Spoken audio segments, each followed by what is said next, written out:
Welcome, everyone. Happy Friday. It's Beetlejuice weekend. Michael Keaton is back. He's back. And we will talk about it. Plus a ton of movie news. Other films also playing in theaters, including Afraid. I don't know if that's how you pronounce it. Plus Reagan, others, and big news. And guess what? Alan is back, and he's waiting in the wings, as I always like to say. Let's get started. Come on. It's showtime. I mean,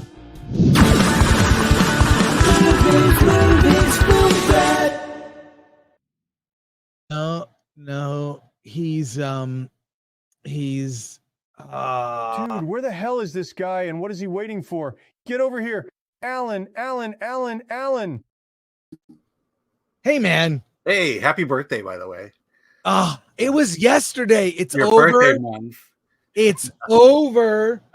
I don't want to hear it. What am I doing here? Yes, everybody. This is not a birthday stream. No. Please do not wish Chris Gore a happy birthday. Especially if you didn't get to do it on Wednesday with your boyfriend, your new boyfriend, Badger. That show turned out great. Did you watch? I was able to watch the first half. She got out of surgery, or she was awake midway through, so I had to go see her. Okay. Wednesday's show was fun. I did miss you. Oh. I'm not gonna lie. I did. I did. I can't. Alan, you are my density. You're not gonna say anything? Yeah, I wish I was the one dying.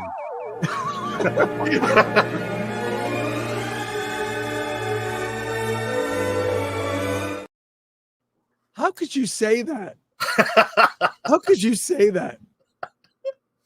Well, you're the one who said you're not going to say anything. So no, yesterday was a work day for me. I'm working. I posted one tweet. I said, because I got all these emails from companies that I'm on the email list for that have my data, and they were wishing me like a happy birthday from Toyota, happy birthday from Yard House, from Islands, from like all these things I stupidly signed up. And then I got coupons, so I wasn't actually upset. I was like, well, $5 off or a free dessert, I'll take it, whatever.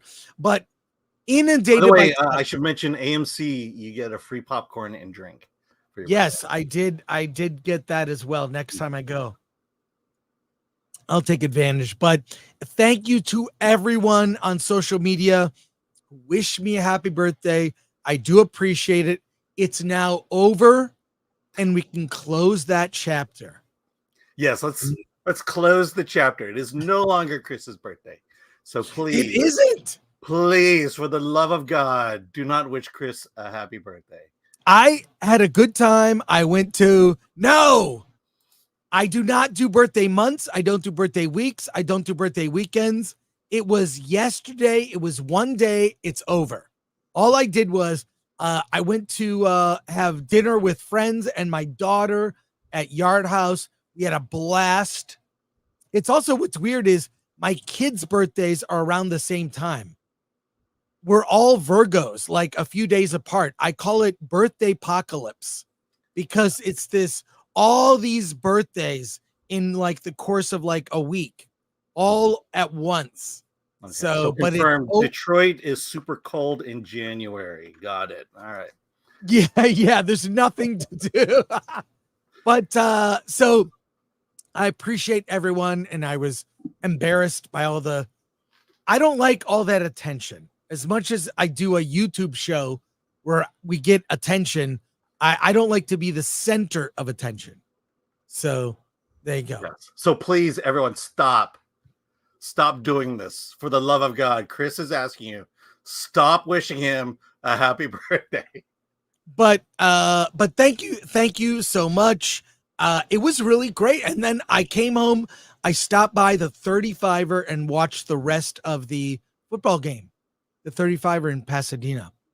But We got a lot of news stories. We have a lot of films to review. Let's look at who is here today and go through this. Alan. Oh yeah. Actually, I should just say thank you for everyone who yes, prayers and everything. Yeah, apparently brain surgery is not a big deal anymore. And the surgery took like 3 hours. She woke up feeling great. Basically the surgery was there's a benign tumor in her brain, swelling around it. They took care of the swelling, but the swelling caused her to have paralysis on the left side of her body. And she woke up and it's like, yeah, she's feeling strength back again. We think she can walk as normal as she can once again. So yeah, who knew brain surgery was not a big deal anymore? It was so good during Wednesday's show to get your update. Yeah, that it went well. So just hey, sending good vibes, prayers. I think it has an effect, and I'm so happy for you and your wife, and I'm glad she's doing well. By the way, I'm seeing notes here. Yes, she had one of the easier brain surgeries, but I think my point is technology has advanced quite greatly, especially over the last decade, as seen with my wife, and she seems to be on the cusp of being able to take advantage of a lot of these surgeries. So there you go. Yes, she will destroy everyone. She is meaner than me. Let's just put it that way. Well, hey, let's I'm so happy for that. Birthday's over. Let's go to some chat comments before we start with some news. Outcast. All right, we'll go with that. Became a YouTube member. Welcome aboard. Daniel T, birthday, birthday belated Chris. Not birthday. Happy birthday, Chris, from Lord Thoth. Let me see. Here we go. The Brew Joe. Is it true that Chris and Alan's celebrity couple name is Al Gore? That's our name. That's definitely our name. Al Gore. All right. The Brew Joe again. Remember that time Alan hosted solo and was bang on time? We were on time today. I was on time on Wednesday. I watched your solo stream. It was really fun. Yeah. I love hearing the stories of your family's restaurant. Yeah. How did you make that compelling? It was funny. Yeah. So fans of Darkman, now you know where to look. Chadman, for £2, happy day of birth, Chris. Alan, glad all is well. Very glad. Thank you, Chadman. Dalish Halfling for 10. Love shirt, Chris. Definitely getting one of my own. Glad to hear Atlanta treated you well. Oh, I'll be back next year. I'll go one day. Knee pain for 2. Great news, Alan. I enjoyed your solo stream. Hey, thank you for that. Shout out to Knee Pain. We're doing a news story, and I'm showing a Knee Pain video. Knee Pain did a 2-minute video that encapsulated something in the news I thought was so well done. I'm just going to share it. I hope you don't mind, Knee Pain. We are putting a link in the description. That's later in the show. I subscribe to Knee Pain's channel. Watch it. Watch all his videos.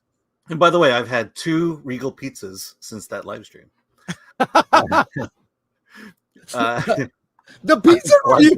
pizza review. It was so. I thought this is dumb, and then I'm like, oh, this is really useful info. Yeah. Stay away from that AMC pizza. Knee Pain gifted 5 Film Thread memberships. Thank you, Knee Pain. Check out the check out the members only videos. I shot a video at a special screening of Transformers 1 with the director, producer Lorenzo Di Bonaventura, the composer. An amazing panel. I can't really talk about Transformers 1, and I'll just say this. The trailer is terrible. It's awful. It looks like a kiddie movie. Yeah. It is not. It is a Transformers movie with no humans on Cybertron, best described as Batman Begins for Optimus Prime. That's all I'll say. And I can't wait to see it again. It's the best Transformers movie since 2007 with the first one. So there are no humans in the Transformers movie. there is none, and it's an origin tale. Yeah. Anyways, all right. No, I was gonna say no humans. Hey, Minecraft movie. How about you follow the same thing? Oh God, that trailer's god awful. I don't even want to do a react to it. It's terrible. Yeah. No, yeah. All right, from Benjamin for 5. Chris, a long time ago, something grew inside your mother. That thing was you. I'll take it. Thank What you, movie was Benjamin. That has to be from a movie. Lord Thoth, like, share, subscribe, hit that bell for notifications, sign up as a member, join us on X, Discord, Rumble, and Instagram. Buy our merch, and shop.filmthread.com. Yes, go to shop.filmthread.com. Lots of cool merch you can get, including the shirts that Alan and I matched today. Yeah, we matched. Check out this shirt. Summer Ween. It's kind of on the wane. Summer Ween. Might need to change that. Other shirts. I got the Blockbuster one. I really like that. Blockbuster inspired. And my book, Celebrities Poop, moving up the New York Times bestseller list. There's a lot of, and there's even mugs. Yourself a mug and a hat. We have Film Thread hats. I like the backpack drawstring bag. Oh, hey. I use that. I shop at Trader Joe's with that bag. So there you go. But let me show you this. Guess what arrived yesterday? You'll never believe it. In preparation for season 2. They're here. And here it is. Alan, here's Alan. Osha. I feel a connection to you. So some of the figures arrived. Others are on their pre-order. But there are people. I can't announce who's going to be involved. But we have some major talent that will be involved with the show. So I'm just saying, you love that impression so much. I think you should be Master Soul. I'll do it. Yeah. But I want your face. I'll do the voice of you. Yeah, you could do that. So, and lastly, you already got we got that one, yeah. All right. And thanks, Lord Thoth. Thank you, Lord Thoth. We appreciate you. All right. Let's go to these news stories. I'm going to pop around. I'll save the Beetlejuice news stories till before we review Beetlejuice. Okay. So, do you want to do the video first? So let's start with this, Alan. Okay. Alan is prepared as usual. Yes. He is well prepared. I have a treat for Alan.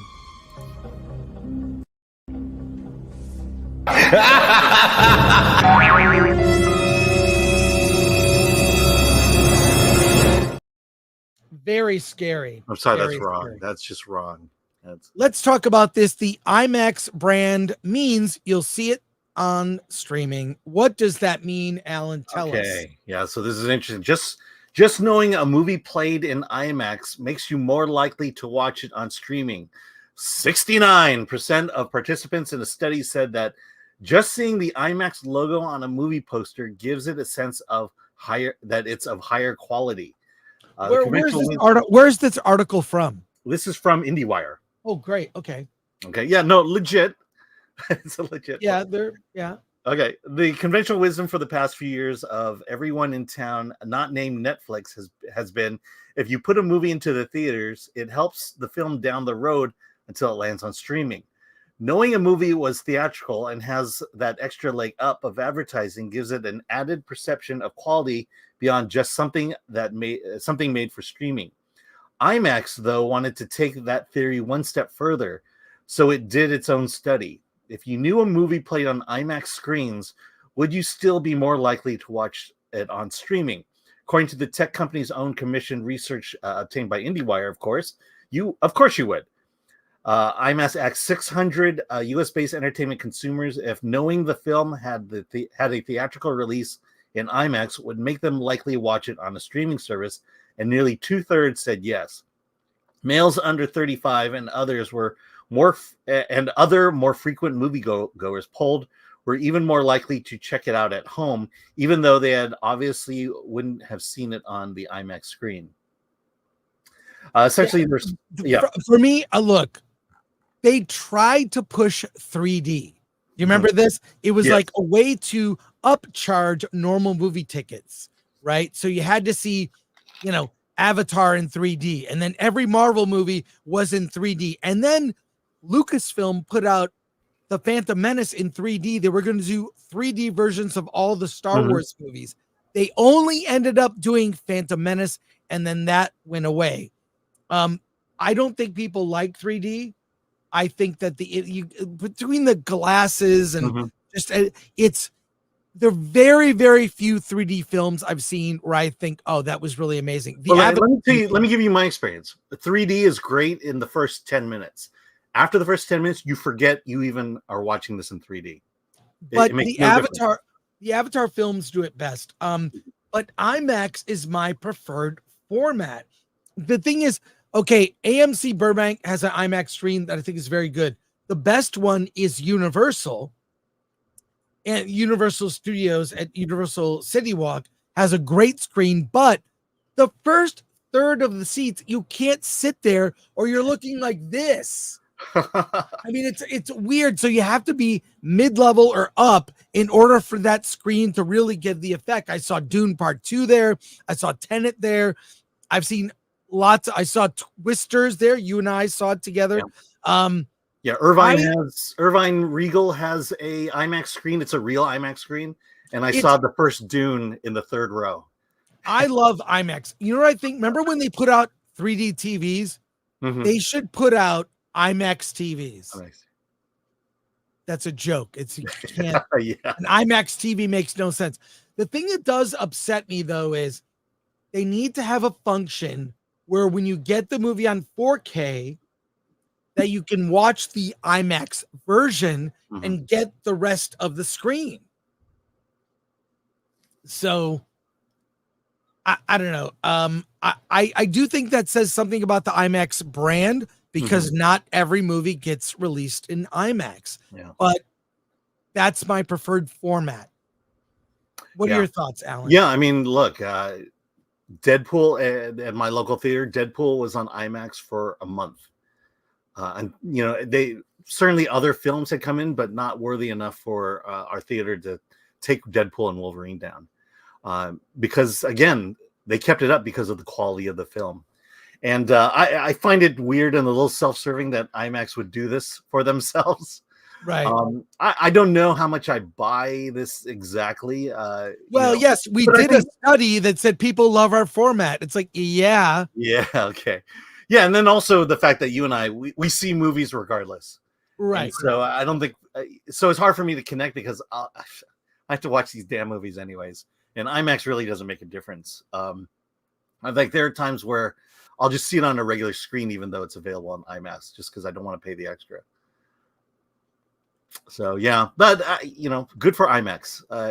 All this to say, I love the IMAX format. I love a lot of the science movies that come out on the IMAX format. I do too. It used to be like nature and science films, like volcanoes, exclusively, and they were great. I would go see like a 45-minute movie in IMAX because it was a whole experience. Yeah, there was one on the International Space Station, which was incredible. Yep. So good for IMAX. I've never heard anyone ever tell me that was on IMAX, wasn't it? I'm gonna go. Well, it's a cinephiles format, I think. Yeah. So I like this. So there you go. Let's go to comments here. Oh wow, Dark Sith 87 for 100. Joined late, a bit behind. Oh, and happy birthday, Chris. Wow, thank you. Yeah, thank you. Oh my God, there's another one. Oh, hey. Wow. Gatekeeper Alan. For 50. Enjoy your Dragon Con stream, Chris. Yeah, I enjoyed half of it, the ones that moved. I'm planning to go for the first time next year and also Vegas to finally meet Gary. Will you guys be at both? Shout out Gary, G&G, Platoon, Riot, Hail, Chat, and blessings to the great, to the Epic Angel. Love you guys and take care. Well, Gatekeeper, that's very generous. Thank you. I don't know about Vegas. I will be at Dragon Con. We will do a film threat meetup at Dragon Con. And I think I've convinced Gary and X-Ray Girl to go. Now I got to work on Ryan. I got to get Ryan to go. So that's my goal there. But thank you, Gatekeeper. Vegas is going to be, I have to see what I'm up to next year. But if we go, we're going to be, we got to make sure. I think we can outdo ourselves next year. Yes. How can we outdo last year? I know. Maybe if I work hard enough, I'll get a heart attack. Oh, wow. Yeah. Work on that, Alan. Oh, Yeah. Please don't. No, we don't want any surprises, but thank you very much. Very generous. Thank you. Yeah. Hey, you for 2. I feel Dolby trumps IMAX sound oversized. Yes. I will watch Dolby over IMAX every day of the week. The Dolby is amazing. The sound, the seats, I love it. Dolby Cinema. The screen, the image. I mean, black is black. black. I love them both. I'm sorry. It's like saying, chocolate or vanilla. Like, well, actually, I would go chocolate, but, I'll say this. I saw the Beatles rooftop concert and I saw Stop Making Sense on IMAX. And that was the format to watch that on, just for the sound system alone. Well, thank you. Hey, you. We're going to keep going here. Yeah, Aaron Payne became a member of became a YouTube member. Watch our members only videos. We post them every week. Snakes and Funerals for 20. Chris, you and I and Jesse James all have something in common. Happy belated. Wow. Oh, well, thank you so much. Probably talking about our birthday. Yes. Yeah, Lucille Ball and I share a birthday. Benjamin for 10. Chris, how old are you today? And what advice do you have to us kids who want to move to Hollywood and F shit up? 2 things. One, I was born in 1965. Make of that what you will. I never smoked, don't do drugs. I do like to drink, though I drink far less often than I used to. I eat healthy and I walk 5 miles a day. So I'm an old dude, but I feel in really good shape. And I get to do a really fun job. So as far as moving to Hollywood and effing shit up, I would say don't. I would say make an indie movie, take it to film festivals, send it to us for review, and we will review the movie. And that's what you do. Make something independent. Most of the Marvel movies that you see, the directors made indie movies. James Gunn started as an indie filmmaker. He worked for Troma, right? James Gunn worked for Troma for Lloyd Kaufman, and now he's doing Marvel, DC. So I love that. Christopher Nolan had a movie called Following at Slam Dance in Park City.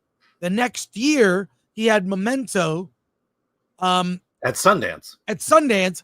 He didn't move to Hollywood. It was later he moved to the Los Angeles area, but he started as an indie filmmaker. Make an indie film, test your metal there, make your mistakes on something that's small, and do that. And go to our Film Threat Interviews channel. Go to our main channel.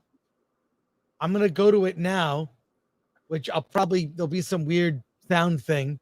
I'm going to share screen. Go to the main Film Threat channel on YouTube, and you'll see here we are. We're live. Go to our interviews channel. Interviews with tons of filmmakers that give real world advice on how to make movies. We do this, and there's some big filmmakers you've heard of, like Uwe Boll. There's some the director of Terrifier 2 is in here. Lots of filmmakers you've heard of, some you've never heard of, but they tell it like it is. So please go to our interviews channel, subscribe, and watch those. And that'll be a lot of good advice. Thank you, Benjamin. Great question. Jimmy X Drummer for 50 PLN from a Polish, currency. I'm Polish. By the way, I am Polish. I love pierogies. My grandmother would make pierogies and guamki. When I was a kid, I was very proud of my Polish heritage. I made a 4-hour cut of Dune. I'm kind of proud of it, how it worked out. I'm wondering if there's a safe place to share it. Safe way to share Go it. to filmthreat.com/contact. Probably upload it as a Google Drive thing and email me. So go to Film Threat, you go to the main site, click on contact. That email goes directly to me and Alan. We see every email that comes in. And then like Alan knows which ones, like, oh, I answered that. Yeah. I know which ones I take care of. So, but send it to us. I would like to see it. Because there's a 3-hour cut of 1984 Dune that is amazing. So please, Jimmy X Drummer, send it to me. And greetings. Poland is a beautiful place. I've never been. I've only seen videos. I've heard how amazing it is. I want to go someday because my family is from there. So there you go. Polish and Russian are parts of my Polish, Russian, English, Irish, and German. I'm like Europe had an orgy. Well, I'll just say I'll never go to China. All right. Gatekeeper for 20. Didn't realize it was your birthday. Happy birthday, Chris. May God bless you with many more birthday, healthy ones to come. Hopefully, I'll meet you next year, and I'll remember you're not a hugger. Would love to meet you also, Alan. Look, I'll do the sort of manly shoulder hug, that kind of like pat shoulder hug. I'll do that. So Gatekeeper, we will hug. You should film it. But yeah, I hope to go to Vegas. Yeah, I'd like to go to Vegas. Let's go together this time. Yeah, we were there together last time. No, but I mean like in the same car, you're saying? Yeah, let's plan it out. Yeah, let's put all the eggs in one basket. Like security, like seriously, we can correct our mistakes, but yeah. Thank you, Gatekeeper. Very generous. Appreciate it. A few more comments here. All right. Patrick Lemire, I've never seen a shizzy movie in IMAX and felt better about it. Thanks, Patrick. Jeff Bizcamp, congratulations, Alan, on your wife's successful surgery. Well, you should congratulate her. My family are praying for you and your family. God bless. Thank you. Yeah, this is one of those where it was like going in before, we didn't know what life would be like after, and now that we've gone through it, it's like, okay, things are going back to normal, which is great. What you want out of these things. We've got a few more news stories before we get to Beetlejuice. Let's talk about the Batman 2. Yeah. Matt Reeves has stated, I mean, first of all, I can't believe that Batman 2 is still going to happen in light of James Gunn's DC universe, but there you go.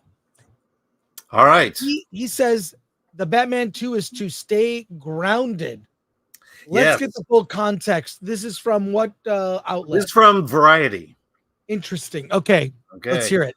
The Batman 2 will include Colin Farrell's Penguin, but not Gentleman Ghost, because we would never go into full fantastical, says Matt Reeves. Interesting. Yes, Matt Reeves confirmed in SFX magazine that we're finishing up the script now for the Batman Part 2. The plan is to shoot next year. Warner Brothers announced earlier that the release of a Robert Pattinson starring sequel was delayed for an entire year. Colin Farrell will be part of the movie, Reeves said about the Penguin's return. We shared the script and we've been going along with DC and the studio, and they're super excited. The Batman universe is expanding with upcoming Farrell-centric television show, The Penguin, which Reeves said will be the entry point into the Batman 2. Added, there are details that actually connect right into the way the next movie begins and the way that Oz enters that world as we hand the baton to Batman, and Batman is on another case. As far as the Batman sequel, the director said it's going to dig deep into the epic story about deeper corruption, and it goes into places that he couldn't anticipate in the first one. The seeds of where this goes are all in the first movie. It expands in the way that will show you aspects of the character you'll never see. Batman is constantly battling these forces, but those forces can't entirely be exercised. So the next movie delves deeper. Let me get to this part. What is important to me was to find a way to take these pop icons, these mythical characters that everybody knows, and translate it into that Gotham, so that Gotham feels like a place in our world. We might push to the edge of the fantastical, but we would never go full fantastical. It's meant to be quite grounded. Reeves continued, it doesn't mean that you won't see characters that people love. That's exactly what we want to do. Gentleman Ghost has probably pushed a bit too far for us to be able to find a way to do, but there is a fun way to think about how we would take characters that might push over into a bit of the fantastical, and find a way to make sense of that. Yeah. So there's going to be no Man Bat or no like Batmite. Yeah. And probably no Robin. I mean, I don't know. I feel like there's going to be too much time between Batman and Batman 2, and with Gunn creating his whole DC universe, I don't know how much interest there'll be in this. Although if there is a popcorn bucket, I will probably get that. I will get the popcorn bucket. I did. A friend of mine, Tyler Disney, got me this, so I appreciate he got that for my birthday, which is awesome. I mean, look, I think it's fine, but I want to see what Gunn is going to do with his universe. Obviously, Batman exists in his universe because Superman is entering this universe in a place where heroes already exist. Presumably, Batman is there. Yeah. And I saw a preview of the Penguin at Comic-Con in San Diego. It looked okay. It looked like The Sopranos with Colin Farrell Penguin. I don't know how much I care, but it looked, I wasn't super impressed. Yeah. Nothing blew my mind. Based on this, it looks like Penguin's just gonna the Penguin. I would say you wouldn't need to see it to get Batman 2, but it deals, I guess, with corruption. And how dark and how government corruption goes further and further down. I hope maybe will it be a commentary on current day about how much corruption there is? I don't know. There's corruption. Obviously, here's the important thing. There's a reason why we need Batman 2, because Superman comes out next year, and the James Gunn Batman hasn't even begun. Maybe they're working on a script right now. But it's going to be another few years after Superman before Batman comes out. And so this comes out a year after Superman. And it's just a way to keep Superman in mind. And who knows what happens to it. But you're just not going to get anything from DC until after Superman's done. And the TV shows. So, well, we'll see. Let's go to comments here. Starting with Supers. From Judicon for 5. Holy shite, Chris. We have the same birthday. Happy birthday, Chris, and hail Alan. Thanks, Judicon. September 5th, man. A lot of people that are pretty effing cool, including us, Judicon, on September 5th. George. Yes. From the Found Footage Fest is born on September 5th. No one knows who that is. I watch Saturday morning cartoons. Does anyone watch that? I'm showing the clip. I did. Saturday morning cartoon. Oh, Saturday. No, I haven't seen that. It's a show. Anyways, there's a guy named George on there. We have the same birthday. And Judicon. Thank you, Judicon. Just saying, everyone who lives in the North U.S., they're all born in September. Graham Wilson for 20. Happy birthday, Chris. I used to see you all the time at the ArcLight back in the day. I sure miss that. Oh, Graham. First of all, thank you for the 20. That's very generous. I loved the ArcLight. I lived at the ArcLight. I was a member. I was there. All my friends, we didn't even speak to each other. We all just got to see the 7 p.m. Thursday show of every movie. We were there in the Dome. And every movie I saw there. And I love the restaurant, the bar. I got the points. I still have an ArcLight hat and a mug. And I miss the ArcLight. Is my ArcLight mug here? No, it's not. But God, I love that theater. I love that. No, it's not there. I will say my best experience in a movie ever was watching Avengers Endgame at the ArcLight. I was there. I was there. So good. Oh my god, So good. that screen is massive. It's amazing. So And thank you, Graham. all Say right. hi next time you see me. I'm at AMC Burbank 16. Let's see. Stein Hegheim, member for 5 months. Sorry. Hail Film Threat. Hail the Fellowship.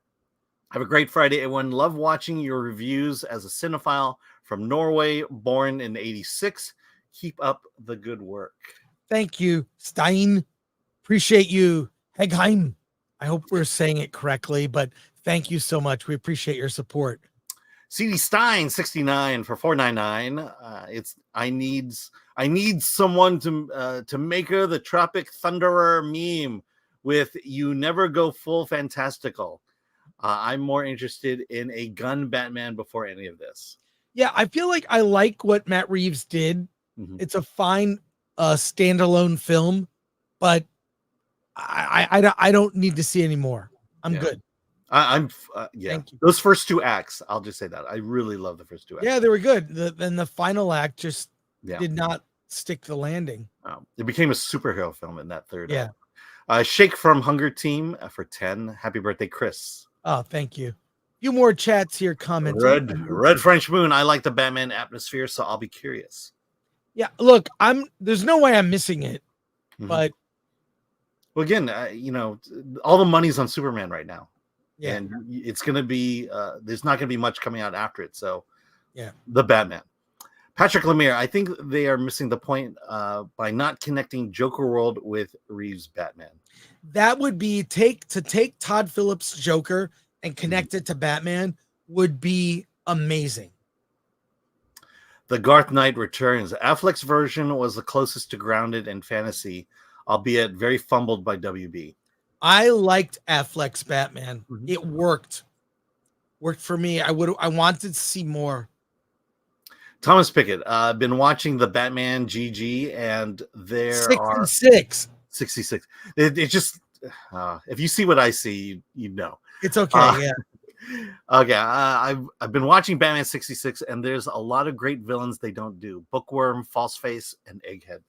Those worked in the comics, and they definitely worked in the Batman TV show. I'm a huge fan of it. I have that box set, but I don't think they'd work in a grounded, realistic Batman. So, all right, a couple more news stories. We have two big news stories. Then we're talking Beetlejuice. Yes, here we go. So, you and I have been to many film festivals, and there's something in the air at film festivals, right?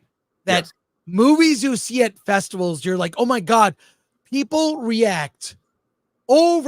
How great a movie is at a festival. You'll see it later on like VOD and go, why were we so excited? Which this makes sense. If you would share the story, Alan, Sure. Stop pretending standing ovations at film festivals are a thing.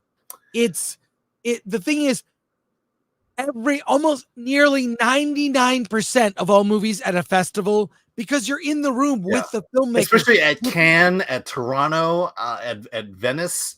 This happens at every single movie. Every movie at every film festival gets a standing ovation because they clap, bring up the filmmakers. Yay, they finished a movie. It's here. And first of all, there is something very magical about being in a room.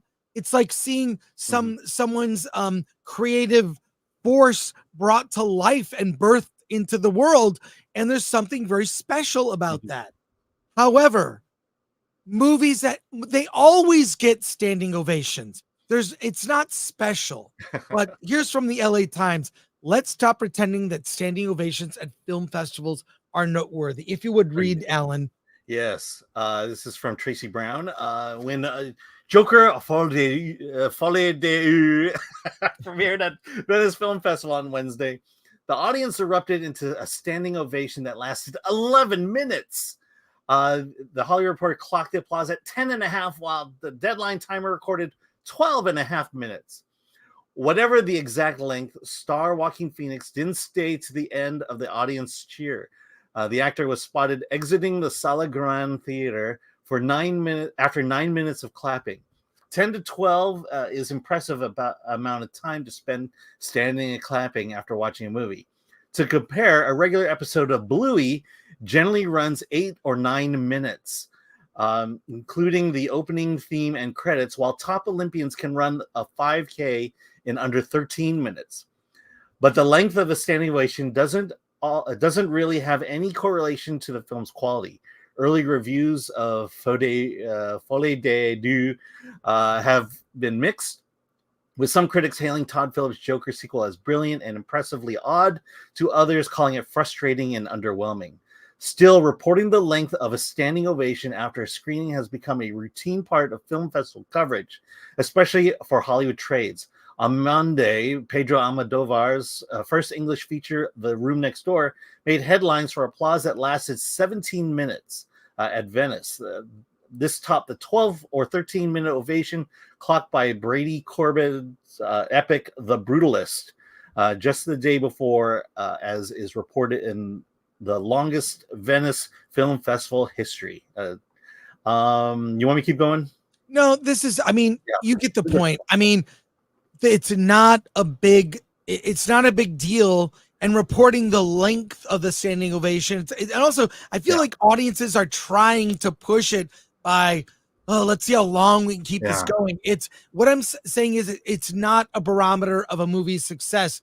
Now, by the way, Joker 2 is getting mixed reviews. Yeah, it's barely fresh, I believe. On and also, if you recall, the first Joker also got mixed reviews. In fact, some critics went out of their way to give it bad reviews. So I don't trust any of this. We will see Joker 2 for ourselves. We will give our first review, and I'm just a wait and see. I mean, Todd Phillips, I love Todd Phillips as a filmmaker. I know him personally. He came from Indian underground film in the 90s. I distributed his first movie on VHS in the 90s. Okay. So I know him. He's in the upcoming Film Threat documentary. I'll say his mainstream movies have been very spotty. Hangover, amazing. Hangover 2, not so much. So we'll see. I love the concept of this movie. I think I know what he has in mind. It's a like Joker is based on influences from King of Comedy and Taxi Driver, Martin Scorsese movies. This movie, Joker 2, is based on New York, New York, another Scorsese movie, is my theory. So if it's true, I think I'm going to love it. I'm a wait and see guy. So I don't give you my opinion. I'll tell you what I think. The trailer, I'm all in. Yeah, the trailer's amazing. Yeah. What are your thoughts, Alan? Yeah, it's like inflation. When it happens all the time, it becomes useless. There's no value to it. And, look, I would say since I've been starting here and maybe a couple of years before, you just hear report after report of standing ovations as if it's the greatest thing ever. But when you hear it for every single movie that comes out of a festival, it means nothing now. It's like, oh, standing ovation. That's great. It's more noteworthy if you don't get a standing ovation. But to time it, and to your point, there's nothing like seeing a movie in a crowded theater, good or bad. And I will say, I think I will admit there have been times my judgment has been clouded because of the feeling and the vibe and the energy that comes in a room full of people, and that you are probably more prone to like a movie better in a full theater than you are by yourself at home on television. Bingo. Let's go to super chats. Yes, Thomas Pickett for 2. Who says we want a grounded Batman? I mean, Marvel has lived off of being grounded. Let's just say that. I like Christopher Nolan's Batman. That's my favorite one. It like Dark Knight. I know everyone says it, but it's my favorite. It's grounded in reality. So yeah, I mean, we talked about this on the solo stream, but grounded means you're able to relate to it. You're able to connect to it better. And I can't think of a movie that wasn't grounded that I like. Maybe it's a lot of the 80s sci-fi stuff, but even then there's a level in which you can connect to it. Okay. The Raven and the Writing Desk, member for 15. Thank you for your support. Have you seen God Bless America 2011? Thoughts? I have not. I have not. Sorry about that, Raven. It sounds amazing. Benjamin for 10. I've read a lot about Joker 2 reviews this morning, and it seems mixed. Have you guys seen it yet? Tell us all you know. No, we're not. We didn't go to Venice. Yeah, I really just commented on it, but nope. I mean, mixed reviews? You mean like the first movie got mixed reviews? I wouldn't put much stock in any reviews. Yeah, and unfortunately, we're not willing to travel out of the country to see a movie. So, Lance Goodthrust for 2. Guys, it's a comic book character. Grow up. No. Suns and Shadows for 5. Ovation should be earned. Independence Day 4. Independence Day ID 4. Okay? And Return of the King are the ones you felt the energy and they connected with everybody. I agree. Yeah. Avengers Endgame. I mean, look, as much as people don't like Avengers Endgame or mixed on it, that ending and it was a crowd pleaser. It was a buildup of a decade. It was amazing. 22 films a decade to get to that. You know, I know there's people revisionists. Oh, it's terrible. It's not terrible. There are parts of the movie I wish weren't in it, but that was. I felt I had so much fun in the theater with friends seeing that film at the ArcLight. That was so fun. Yeah. And the half-hour prologue or epilogue from Return of the King. Solomon Thorne, thank you. I thought I was only thinking about this. The standing ovation at film festivals are odd and cringe. Yeah, you kind of feel compelled to do it now. If you didn't like the movie, you're going to stand up because everyone else is doing it. And Vagabundo Devon, who's a member, sends in 5. Hey, Devon and I hung out quite a bit. He was my limbo partner when I was in my Mr. Fantastic. Check out that video on the channel. Fantastic Gore. Thanks, Devon. Yeah. It's also on your X feed as well. Yes. Carlos Alfredo Lopez. Standing ovations are more a courtesy than a big acceptance. Yeah. True. Script Doctor. I'm at Chip right now. Hey, Script. A lot of energy around. Having a great show, gents. Have a great show, gents. Yeah. Well, have fun at hope to see you on Versus. If not, we understand. You're probably busy. I would do that. Go to the festival. Although if you can check in at on check in. Tell us how it's going. Yeah. All right. We're gonna get to Beetlejuice here, but there's something I want to talk about. Okay. Bitter Star Wars fans coordinated attack. Some of our friends on social media, Geeks and Gamers, Gary from Nerdrotic, Ryan Kinnell, are the targets of an attack by a bunch of other YouTubers that don't like things they say. From that Star Wars girl's Twitter feed, she was the first to break this. Oh, look, the Disney shills decided they would write up a manifesto in attempts to demonetize, deplatform Geeks and Gamers, Nerdrotic, and Ryan Kinnell. These wackos took the whole, if you're not with me, then you're the enemy line way too literally. They all need serious mental help. This is sad. I am of the opinion that you can have a different opinion and coexist. That is the point of the country in which we live, America.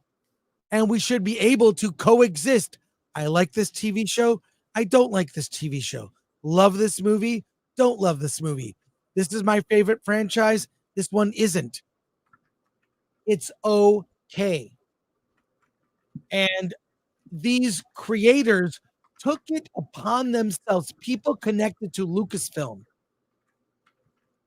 took it upon themselves to attack these channels and silence their voices.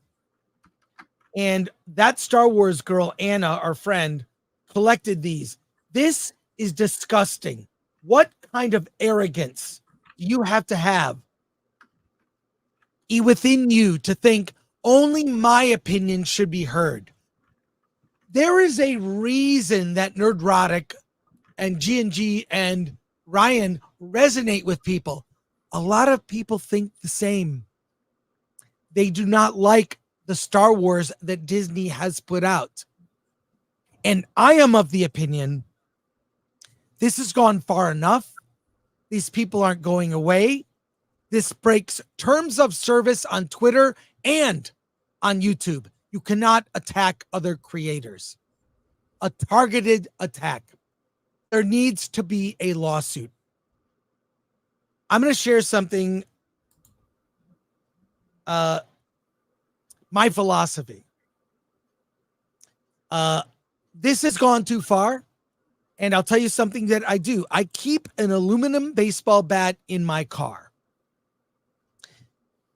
I also keep a baseball glove and a ball because you can't have a bat like that. It's considered a weapon unless you have other sports equipment. So in my car, I have this bat. Why do I have it? It's a deterrent. I've only ever used it once. What did I do? I was being threatened. I took out the baseball bat. And if you know what the sound of an aluminum baseball bat dropping on the ground sounds like, it's scary. I purposely dropped the baseball bat.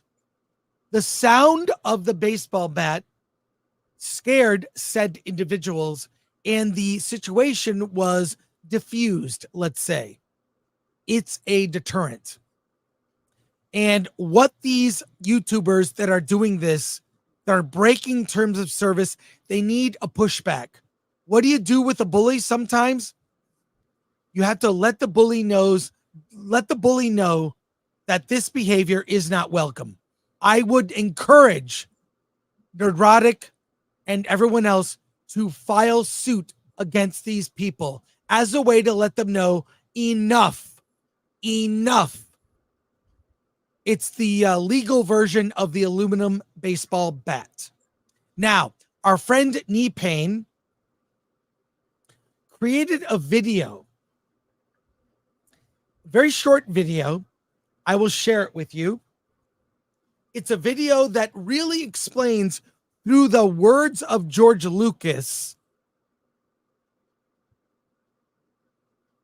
what more about this situation. It's only a few minutes. I'm going to share this, Alan, if you would. You know what to do. Let's watch this video. Pay attention to the visuals. Pay attention to what George himself says. But the core of the force. I mean, you got the dark side, the light side. One is selfless, one is selfish. And you want to keep them in balance. What happens when you go to the dark side is it goes out of balance, and then you get really selfish and you forget about everybody, and you ultimately lead yourself, because when you get selfish, you get stuff, or you want stuff. Mm-hmm. And when you want stuff and you get stuff, then you are afraid somebody's going to take it away from you, whether it's a person or a thing or a particular pleasure experience. Mm-hmm.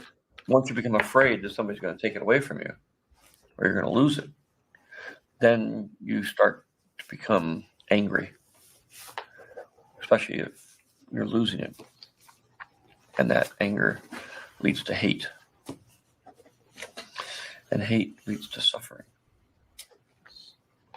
Mostly on the part of the person who's selfish, because you spend all your time being afraid of losing everything you've got, right, instead of actually living.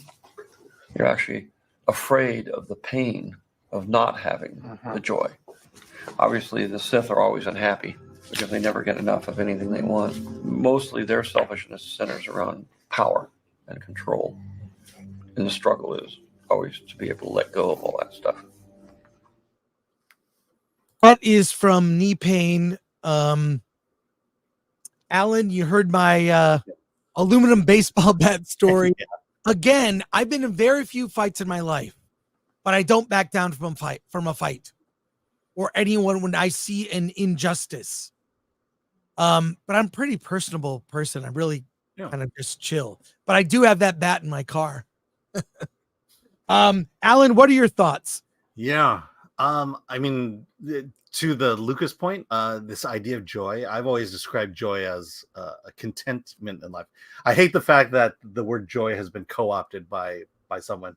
But for me, joy throughout my whole life was this idea of contentment with life, that the things I have, the people who I surround myself with, that's enough for me. And I don't need to pursue more and more and more. And so I kind of connected with that. To the larger point, though, I find it interesting. You know, we go on the internet. We've been going on the internet for quite a long time talking about bad shows. You know, Obi-Wan, The Acolyte, you know, Echo. These shows that are just bad. And yes, we hate these shows. We hate the fact that it wasted our time. We hate the fact that what we loved once hate is is not good a anymore. strong word. Hate is a strong word. We It is, dislike it. but I'm using it Yeah. intentionally here for a reason, because we may hate the show, but these people, they hate us for hating the show. And I find it interesting because we have no, you know, you question my use of the word hate. It's true, because we harbor no ill will toward the people involved with these things, these shows we don't like. We don't wish their death. We don't wish, well, in one case, we wish they would lose their job. But Well, you know, these actors, we don't, you know, we don't like the characters that they portrayed. But as people, I have nothing but the best and hope for the best for their careers. But these people, Star Wars Explained and all the others, they hate us. They hate us with a passion. They want us to not, you know, to deplatform, to not be on YouTube anymore. They want us to not earn money anymore.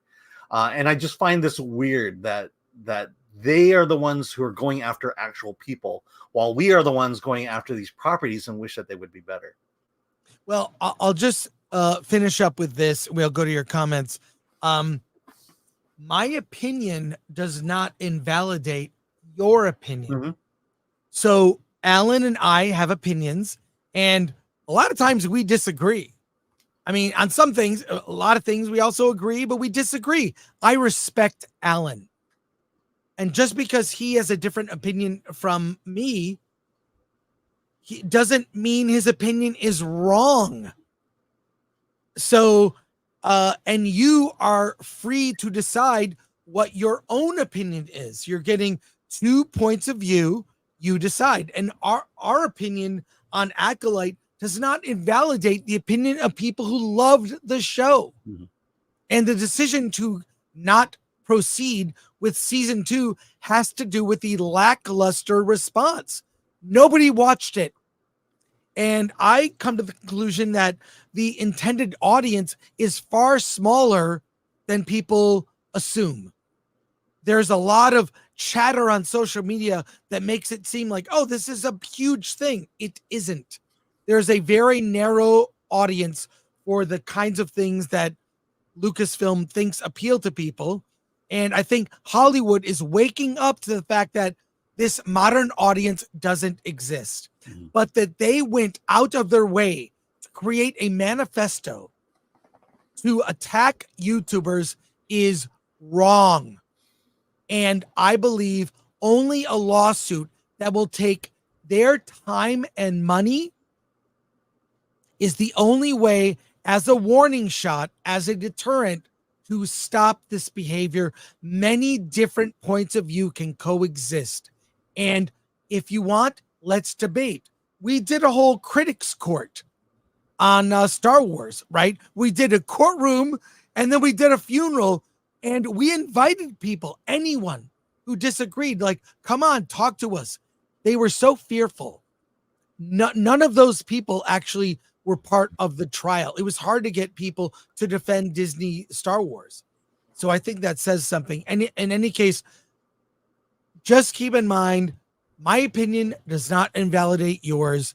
And I think this is very, very sad. Yeah. I mean, it's like people like The Acolyte. So, not enough of them, but and I hold no grudge. You liked it. You liked it. That's I like things. Look, I bought the action figures. I think they're collectible. Yeah, and let's not forget, we brought viewers to episode 3. Yes, we did. Viewers that no one would have ever seen episode 3 if it wasn't for us. And the other thing is the greatest example of us not liking something and us not being in line with the world was Barbie. You know, you, me, Dante, we did not like Barbie. In fact, I did a little joke at the beginning of the Barbie stream that someone at Warner Brothers quoted back to me. And, you know, we didn't like Barbie, but it earned $1 billion. It made more money than Oppenheimer. That's fine. Great. I'm glad it succeeded. No skin off my nose. I'm just telling you what I thought about something. And the rest of the world didn't agree with me. And they went and watched it. It is possible for me to not like something, yet that thing be incredibly popular. All right, let's go to your comments here on the situation, starting with Supers. Yeah, Scott Christy Jones for 2. Happy birthday, F&T in the UK next year. My round. Gary Have wants no to go. influence. I might go. Yeah. Lance Goodthrust for 5. Star Wars. You took a genre originally made for children and made it a lifestyle. Don't you feel any shame? Star Wars.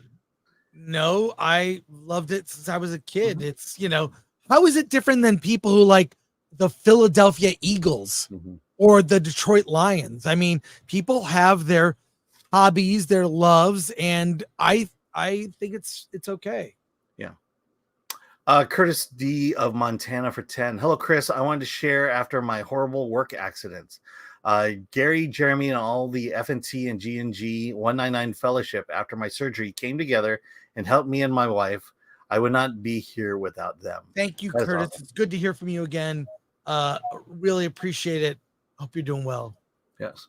And you could have liked Barbie and we would still been okay with It's it. okay. You can. The thing is, you can dislike what you want. It's a conversation. And sometimes my mind has changed. Yeah. When I hear it's like, oh, I didn't consider that. And then I will re-look at something. So, yeah.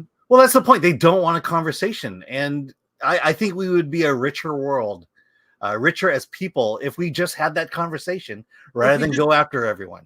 If we just talk to each other rather than attack each other.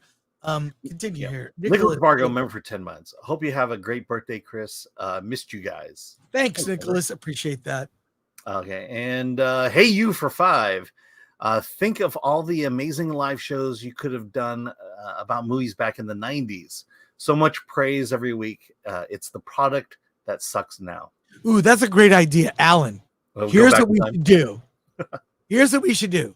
We'll get a filter that makes it look like we're all VHS. Yeah. We'll put on wigs. We'll get a different background, like an 80s background. Yeah. And I'll get a pastel t-shirt and a jacket. Yeah. And then we will do a Film Threat live stream, throwback live stream, as if we're doing the show in the 90s. That would be funny.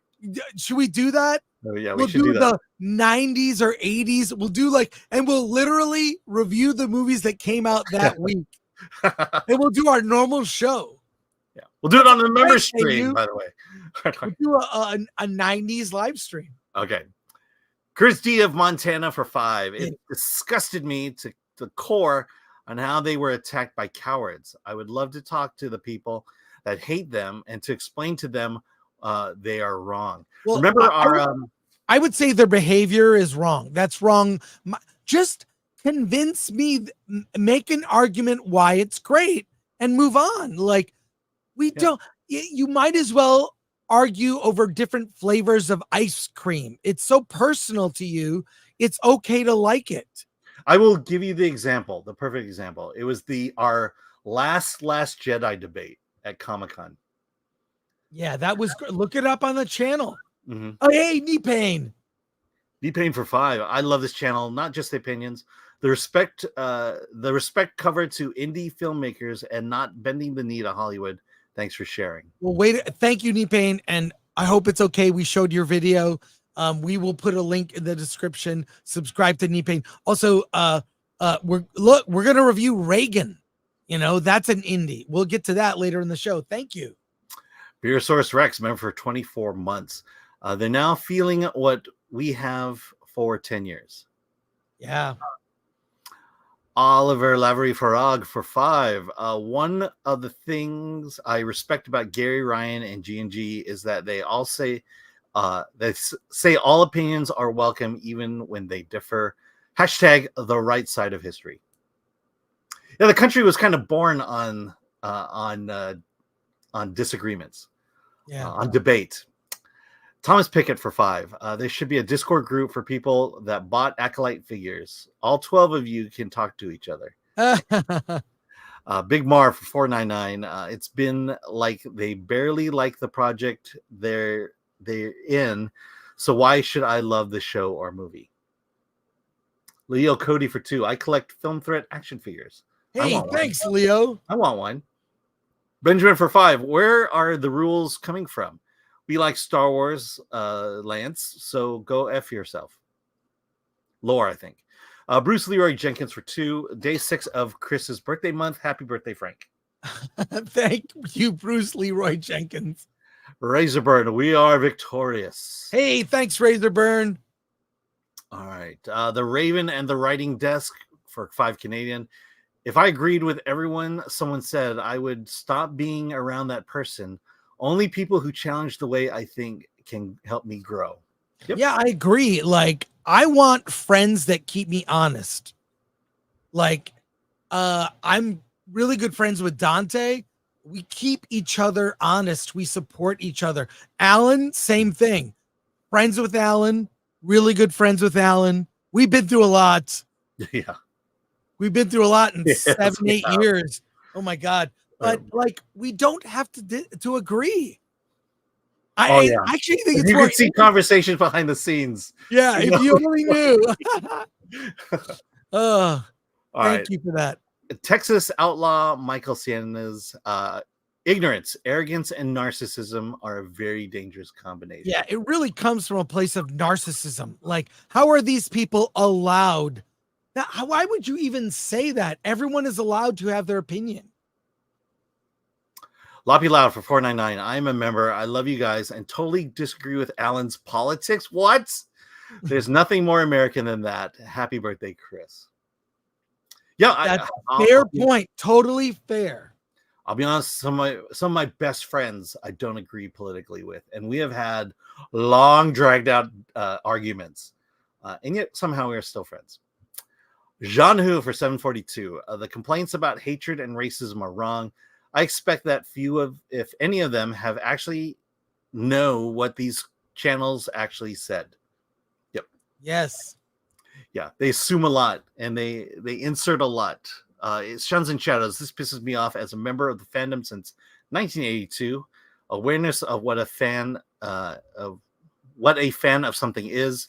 I've never seen such vitriol from a segment of a fan base of any kind. Yeah, it's very, very sad. And I don't know what to say. It's really disgusting. So let's pivot. Let's pivot for a second. Yeah. What do you think of this? You like it? Let's talk about Beetlejuice. Before we review the film, a couple of news stories. What? Beetlejuice Okay. makes 13 million in previews. That's the Wednesday. It showed for one screening on Wednesday. That's when I saw it. It was also Thursday. Preview screenings before the Friday opening, 13 million already. This is a good sign. Where is this article from? This is from Variety. Nice. If you would, Alan. Yes. Yeah. Box office. Beetlejuice 2 makes 13 million in previews. A lot of people must be saying his name 3 times because Beetlejuice is taking over the box office. Good job. Long-awaited sequel, Beetlejuice Beetlejuice, directed by Tim Burton, Michael Keaton, Winona Ryder, Jenna Ortega, made 13 million at the box office so far in Wednesday and Thursday previews. I'm pretty sure that's what they meant. The horror comedy is ready to take over the box office after a slow end to August, with an estimated 100 to 110 million this weekend. That's a scary good debut, since the film carries a production budget of 100 million. We get the rest of it. That's very encouraging. Mm-hmm. Very encouraging. Yeah. Alan, what are your thoughts? Yeah, again, when you say theater is dying or the movie theaters are dying, it's not. It's bad. Well, it is, and it's bad movies that are killing it. And if you just put out good movies, things people want to see, you can save the movie industry. We haven't reviewed it yet. We can't say if it's a good movie yet. Yeah, I know. That's true. But it's a movie that resonates. It's a movie that people wanted. And at this point, it's proving to be true. Well, I mean, this tells me that's always an indicator. The early screenings are an indicator that it's going to do well. So, yeah. I mean, I'll say I saw it Wednesday. For a moment there, I was the only one who bought a ticket. And as the movie was about to start, a lot of people in cosplay started showing up in my movie theater. Oh, that's great. Yeah. Well, in a related story, there is a courtesy of our friends at the Found Footage Festival. Shout out to them. Love those guys, Nick and Joe. And they do the show Saturday morning cartoons. I didn't even know this existed. Okay. I'm going to share what I can. Oh, no. It's only a minute. Oh no. But get a load of this porn parody from the 90s. And there's nothing prawn in this or whatever, but take a look. Okay, well, welcome to tonight's show. The talk show from hell. I'm Beetlejuice, and I'll be your host. Before we get started, kiddies, I want to tell you about this network's decision to cancel our show. Well, old Beetlejuice ain't gonna take this shit lying down. This, you yuppie assholes! Ah! Boneheads! Ah! Anyway, okay, wise guys, since you've sabotaged my guest list, I'll just fill some of the time gaps with some of my favorite amateur porn tapes. Okay, folks, that was the lovely Marissa Malibu and the ever-ready Cal Jammer for your pleasure and amazement. So, anyhow, let's see you network morons explain that to the FCC. Yes, love it. Okay. Don't run away, Phoebe! No. I am your destiny! No. I love you! No. I have a restraining order out on you. How'd you get in here? Oh god.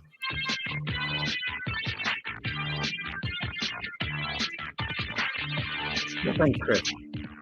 Thanks, Chris. Beaver juice.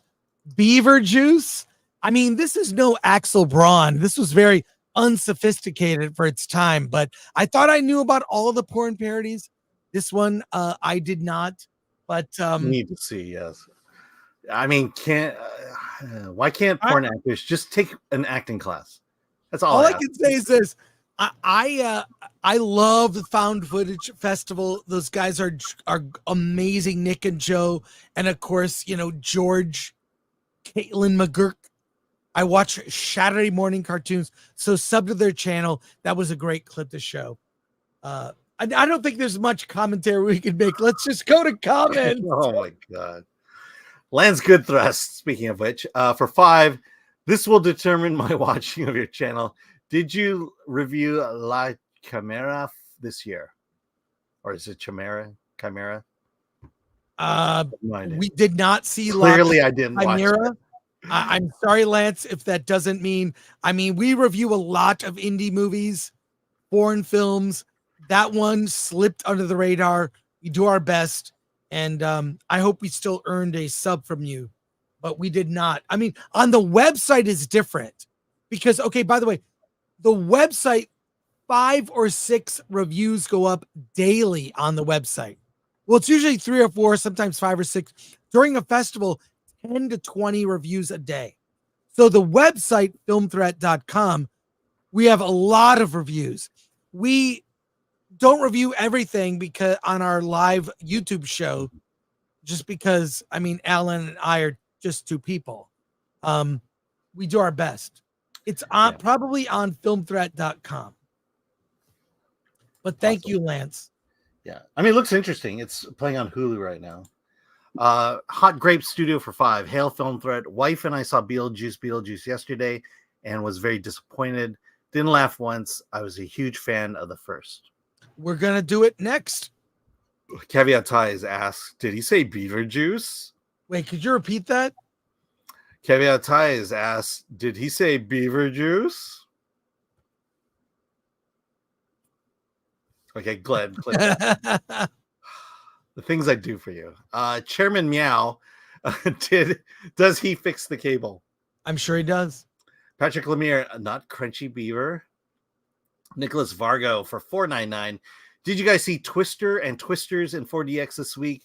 It was most amazing experience. I'm thinking about it.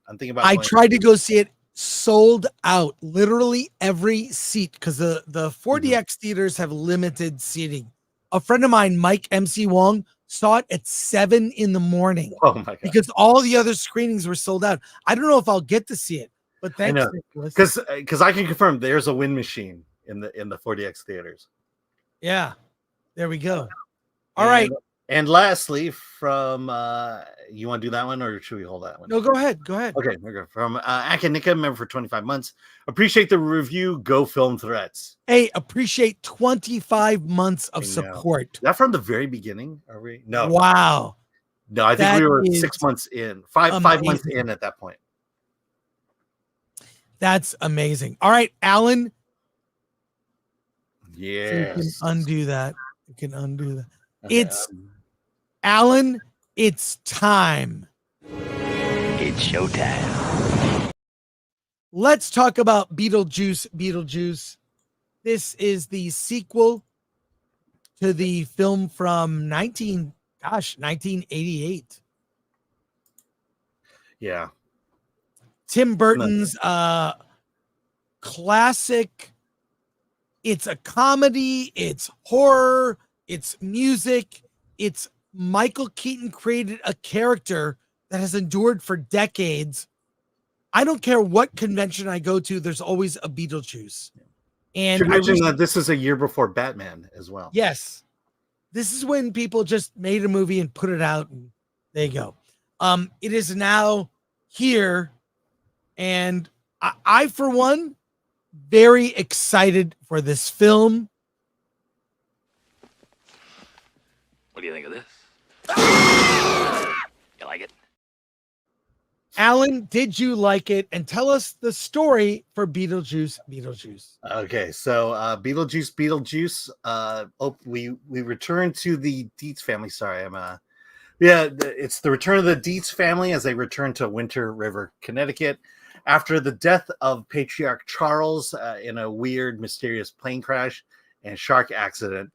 Lydia and Delia, played by Winona Ryder and Catherine O'Hara, return home to take care of the house, and they have Lydia has a daughter, Astrid, played by Jenna Ortega. They are estranged. Astrid doesn't believe that Lydia can see ghosts, thinks it's all a scam, and mostly because of the death of their father and how they've never been able to reconnect in the afterlife. So as things go crazy, they go back to the house, and mysterious forces occur, needing the help of Beetlejuice to help solve the crime. Meanwhile, Beetlejuice himself has an ex-wife, played by Monica Bellucci, who is out to kill him. And this is where I'll end. But let's just say all hilarity will ensue. That's a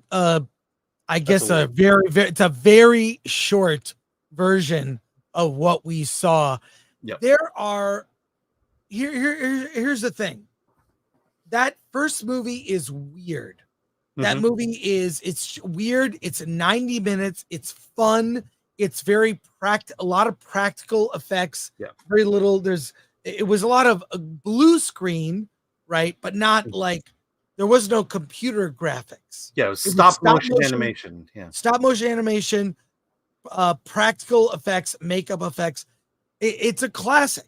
It's a classic, and it's a very weird movie. This film takes a lot of what you loved, a nostalgia fest, throws it in, along with a subplot for every single character. Yeah. Lydia, Astrid, even Beetlejuice. He's being hunted by Willem Dafoe as a ghostly cop. Even Right? Delia has a subplot. Delia has her own subplot. It's like they took all the ideas they had for Beetlejuice follow-up and used them all. It's very convoluted. Now, Michael Keaton's only in the movie for like 15, 20 minutes. He's in longer than that. Okay, 25 minutes. The thing is, his screen time is limited, and when he's on screen, it's great. It's fun. He hasn't lost it. He looks the same as he did in the 80s. It's amazing what they did. But it seems so much is rehashed. So much is like nostalgia with very few new ideas. They repeat jokes from the first movie, which was my reaction. You bunch of losers! You're working with a professional here!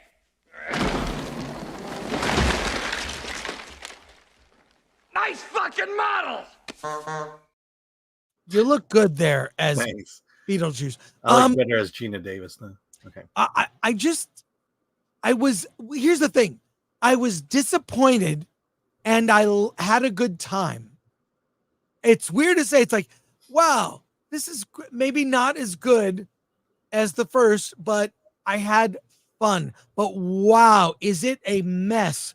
There's a subplot with Astrid not believing her mother and can see ghosts because she can't see her father that passed away. They go to the afterlife, on this journey. Everyone has a subplot. It's so many subplots, and they don't all coalesce in a way, and they repeat, including the ending. They repeat a lot of the same things from the first movie. I really I wanted to see some new ideas. And after seeing the Beetlejuice, I wanted to watch the original. I watched it again after seeing it, and there's something missing with the Gina Davis, Alec Baldwin, sort of the normal parents. Yeah. That felt like caring. Well, they were the sympathetic characters. They're the ones that we connected with. They're the ones that we entered this world into and experienced the world, and that's missing in this. Yes, 100%. So I'm in two minds about it. It's objectively from the script not good, disappointing, and when Michael Keaton is in the movie, I had a good time. So it's a 5 for me. It's a 5 out of 10. So it's a not recommended. I can't recommend it. Yep. And but God, that character is so good. Yeah. It really, the flaw is the script. The script for this thing was a bunch of ideas that don't connect, and the end is a mess. It's a mess. And then they end it in a way that's so familiar. You go, well, that kind of felt like what I liked about the original movie, but didn't really fly. Alan, what did you think? Yeah, people are not going to like this, but I completely agree with you. And okay, so you're right in the sense of there's very little depth in the story.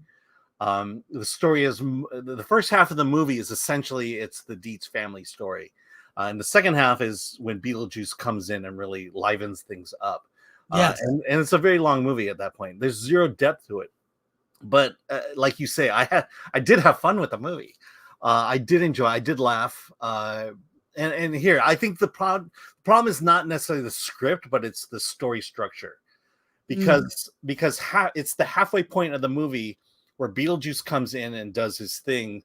And what it should have happened earlier in the movie. Like Beetlejuice and all his antics should have come in play at the end of the first act. And then you have 2/3 of the movie where he's in it. And yes, everything is rushed. There's a story involving Astrid and a guy. A boy, she likes a boy. Yeah, That's likes a new. boy. She likes a boy, and I'll say this: that was pretty interesting. And then the developments of this relationship of the boy got more interesting, and then it ended. Right. It ended like quick. And It then quit. It was like it was a literal plot device that ended, and the movie kept going on for another act. There's also Monica Bellucci for playing Dolores. yeah. I really like this because it brought stakes to the movie. She plays she's a ghost like Beetlejuice. They get married a long time ago, and which is hilarious. And she's a soul sucker, so she could literally kill him for good. And that's kind of the tension of this. But the story is told at the beginning of the movie, and then it's resolved at the very end of the movie, and there's very little of her in the middle of the movie. And again, you talk about the missing Gina Davis and Alec Baldwin. Yeah, those are the sympathetic characters. Those are the ones we follow. The ones who we are put in their shoes, and that kind of connects us with the movie. Not so much with Lydia and Delia. They're the same weird characters that they were in the first movie, which is ironically the fun part of it. We revisit those characters. They haven't changed a whole lot. I do like the fact that Delia has a bigger role in this movie because I like Catherine O'Hara and she's all great. So yeah, I'm very mixed on this. You gave it a bare non-recommendation. I'm giving it a bare recommendation. If you want to go back to the world of Beetlejuice, I think you'll get it. I think you'll get the feelings of it. You're not going to get a story with much depth. And weirdly enough, as much as there's not a lot of depth in this story, it's actually written fairly well to where it kind of carries you through. But you should demand more from a movie. I'll say that. Well, I'll just say that having watched Beetlejuice after seeing this, that's what pushed it over to a non-recommend to me, because it's such the heart of it, and Gina Davis and Alec Baldwin, I get why they don't want Alec in the movie, but Gina Davis is around, and those characters were the heart of the film throughout. It's almost their story. So for them to be absent is, I think, a mistake, or at least to not replace them with similar characters that serve that role. Right. I mean, I don't know, even Jeffrey Jones, he had because he was kind of normal, but we know why he's not in the movie. He's had legal issues. Look it up. But Jeffrey Jones, the clever way that they integrate him into the movie was brilliant.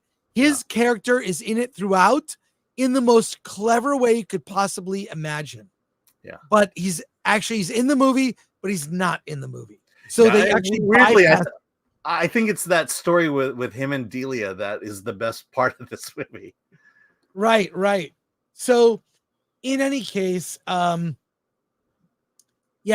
sorry I can't recommend it, but there were things that were so disappointing to me. For example, even the entrance of Beetlejuice in the first movie, they build to Beetlejuice making his grand entrance, and it's huge and it's amazing. And in this, he's just there. He doesn't enter. And then there's a weird cameo, one scene with Danny DeVito in the beginning that was all right, that's one and done. Okay. But things I was expecting them to do. I mean, the reason this is getting a pass from me is because I recently saw the original movie and forgot how good it was. And this just really is more of the things you have seen before, not enough new ideas, and incredibly convoluted. I can see, although what's weird is I'm walking out, I'm like, I still kind of had fun. Yeah, I know. Because Michael Keaton. Yeah, I've certainly given this criticism about lack of depth and story for a lot of movies this year, a lot of big movies. And like you say, strangely enough, I kind of like this movie still. I can recognize the flaw. The flaw is there, and the flaw hurts the movie. This movie should be 100 times better than it is, and yet I still had fun. I mean, and it all has to do with Michael Keaton. Let's put it that way. So, Alan, do you recommend it? What Yeah, do you give? barely. I did say a 5. What about you? Yeah, 6. Okay, so Barely. it's a barely a recommend. Mm-hmm. All right, let's see what you think. Let's go to your comments. All right, Nicholas Vargo for 999. I love Beetlejuice, but I can totally understand if some hate it. The music number toward the end had me howling, but I bet the majority of my audience was essentially going, "What the f?" I mean that song they used is not Banana Boat. Banana Boat is so iconic, and I felt like they replaced it with this. First of all, they replaced it with a song I didn't know, and I didn't really connect with it while it was happening. And I think that, yeah. Okay, Nicholas Vargo also, Curtis D of Montana for 5.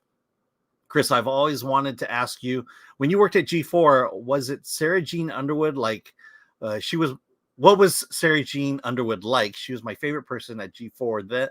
Then you understand. She was my favorite person at G4 then. Yes, I corrected myself. Sure. She's great. She was a sweetheart. She just got along with everybody. She was awesome. So yeah. Was she a nerd? What was her nerd cred like? Not really a nerd. Okay. Yeah, she was an amazing person. But we didn't care. Let's just say that. Exactly. Pilgrim Media for 2. Why would they end Joker 2 like that? Wink, wink. I don't know what that means. Sorry. Well, there's a leaked ending, and maybe this was the ending.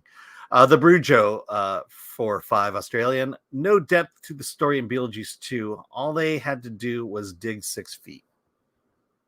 Thomas Pickett for 5. Hey, Alec Baldwin's character is a ghost. He isn't going to hold a gun. He is fine. Knee pain for 2. LOL. Alec Baldwin walks in and blanks Beetlejuice. I don't know. I'm kind of mixed on whether we should be reading those, but it's okay. I know we'll do it. We'll do the super chats. Box Office Brawler for 199. Thoughts on the weak main male character, Justin Theroux's character? He was just a jerk. I mean, there were characters in the original that were also jerks. Mm-hmm. So yeah, I did like that they satirized him. He was the weak male, and he was written as the weak male, and so there was an attempt at satire with that. Yeah, it didn't bother me. It wasn't. I don't think the movie was particularly woke, except for Astrid wanting to dress as Mary Curie, the feminist icon. That was like I rolled my eyes, but whatever. Yeah. Okay. Yes. Dalish Halfling for 2. I worry Tim Burton is becoming a one-trick pony. Yeah, that's fine. I kind of like that trick, though. The blend of stop motion animation, the limited use of CG, I really like that in this movie. Sin's Corner, not a big fan of Beetlejuice, so I wasn't overly crazy about the sequel when I saw it last night. I think fans of the first on will probably enjoy it, though. Thanks, Sin's Corner. Great to hang out with you in DragonCon. Yeah. Sir Sidney Rough Diamond. Tim Burton hasn't made a good film in many years. Of course, it's gonna suck. This is the thing. It doesn't suck. There are parts that are very good. Mm-hmm. It doesn't hold together. It's a mess of some good ideas with some bad execution. Next, Brock Samsonite. Alan? Brock Samsonite. Do Gina Davis and Alec Baldwin make cameos? No. That's all I want to know. Because the first movie ends with them haunting their own house with Lydia living there. So if they aren't there, this might suck. They aren't in the movie at all. No. The Garth Knight returns, so it's bad sex. Yeah, it's caveat ties. I've heard the Dietz family made their money in pistachios. The business name Dietz Nuts. Very clever. I see what you did there. Akanika, trading on member berries instead of making it fresh. Yep. M. Martinez 9802 for 2. What was better use of Keaton, Flash, or this? This. Yeah, I mean this. This, I would say. I look. Oh, the Flash, he was Parts pretty of the Flash I liked were the Batman parts. All of that. I Mhm. love that. And the best part of this is Michael Keaton. No complaints about him in the movie except for his entrance. The entrance is kind of weak, but Keaton, he's on fire. They should just make a Michael Keaton Batman movie, proper one. Okay, BMO better, Bummer Juice. Well, there you are. And that's it for that review. You know what, Alan? I got to take a quick break, so Okay. I'll be right back. Okay. We're going to review Reagan and Afraid and its other stuff. Yes. All right. So, Lori, if you can help me out here, that'd be great. Let's see. I saw one here from James Carroll. Cartoon was great. I hear that. I've not seen the cartoon. Let's see. Spaceman Byrne has always been a one-trick pony, but made good movies. Yeah, I'm kind of looking at his list of movies he directed. He did Wednesday, obviously. The last movie he directed was Dumbo, which, kind of left a lot to be desired. Alice Through the Looking Glass was before that. I will say I'm in the minority. I liked Alice in the Looking Glass. And I actually liked Big Eyes before that one. But before that, let's see, what has he directed? Let me see. He did Frankenweenie, Dark Shadows, Alice in Wonderland, Sweeney Todd. I'm okay with. I like Sweeney Todd. Charlie and Chocolate Factory, Big Fish. Maybe that's the last one. Planet of the Apes, Sleepy Hollow, Mars Attacks. There you go. That's been his CV for the last few years. Let's see. Here we go. Jeremy Francis. Burton's film can be hit or miss, but he's a master filmmaker. Few filmmakers one can just turn on any of their films and identify the style right away. More of that uniqueness needed. Yeah. In fact, Pee-wee's Big Adventure. Let's just throw that one out there. I remember. I think the first movie I ever introduced to my daughter that we talked about for a very long time was Pee-wee's Big Adventure. Still holds up. Goober sounds like the recent Ghostbusters movie. Yeah. Garth Knight Returns. I like Burton's Big Fish. Yep. Very popular movie. Very unique and a strange one. I don't think people talk about it as much, but they certainly like about it. Benjamin, what was the last good Tim Burton movie? What was your favorite last Tim Burton movie? Oh my God. I can't even. Yeah, here we go. Not Dumbo, Big Eyes, Frankenweenie, Alice in Wonderland, Sweeney Todd, Corpse Bride, Sweeney Todd. Sweeney Todd. Yeah, but all those Alice in Wonderland movies are terrible. I liked the first one. I said I liked the second one. I actually liked the first one. I wasn't a big fan of the second one. All right. Let's continue. We have so many films to review. Let's talk about a movie that I have not seen. Okay. I like that we see different movies. So, Alan, you saw a couple films I didn't. Tell me about Going Varsity in Mariachi. What is this movie? What is it? This is actually a documentary. It is currently on Netflix. And I will say that the reason I brought this up, because I saw it at the Oak Cliff Film Festival. And the reason why that's important is because when I saw Going Varsity in Mariachi at the Oak Cliff Film Festival, I then the next day did the Friday Livecast with you in Dallas for the infamous chair incident. So this was the movie I saw before it. But it's essentially a documentary. It follows the journey of the Edinburgh North High School's Mariachi Oro, which is the mariachi band, competition band of the high school. We are just back from COVID, and the schools along the border in Texas, they all have mariachi teams.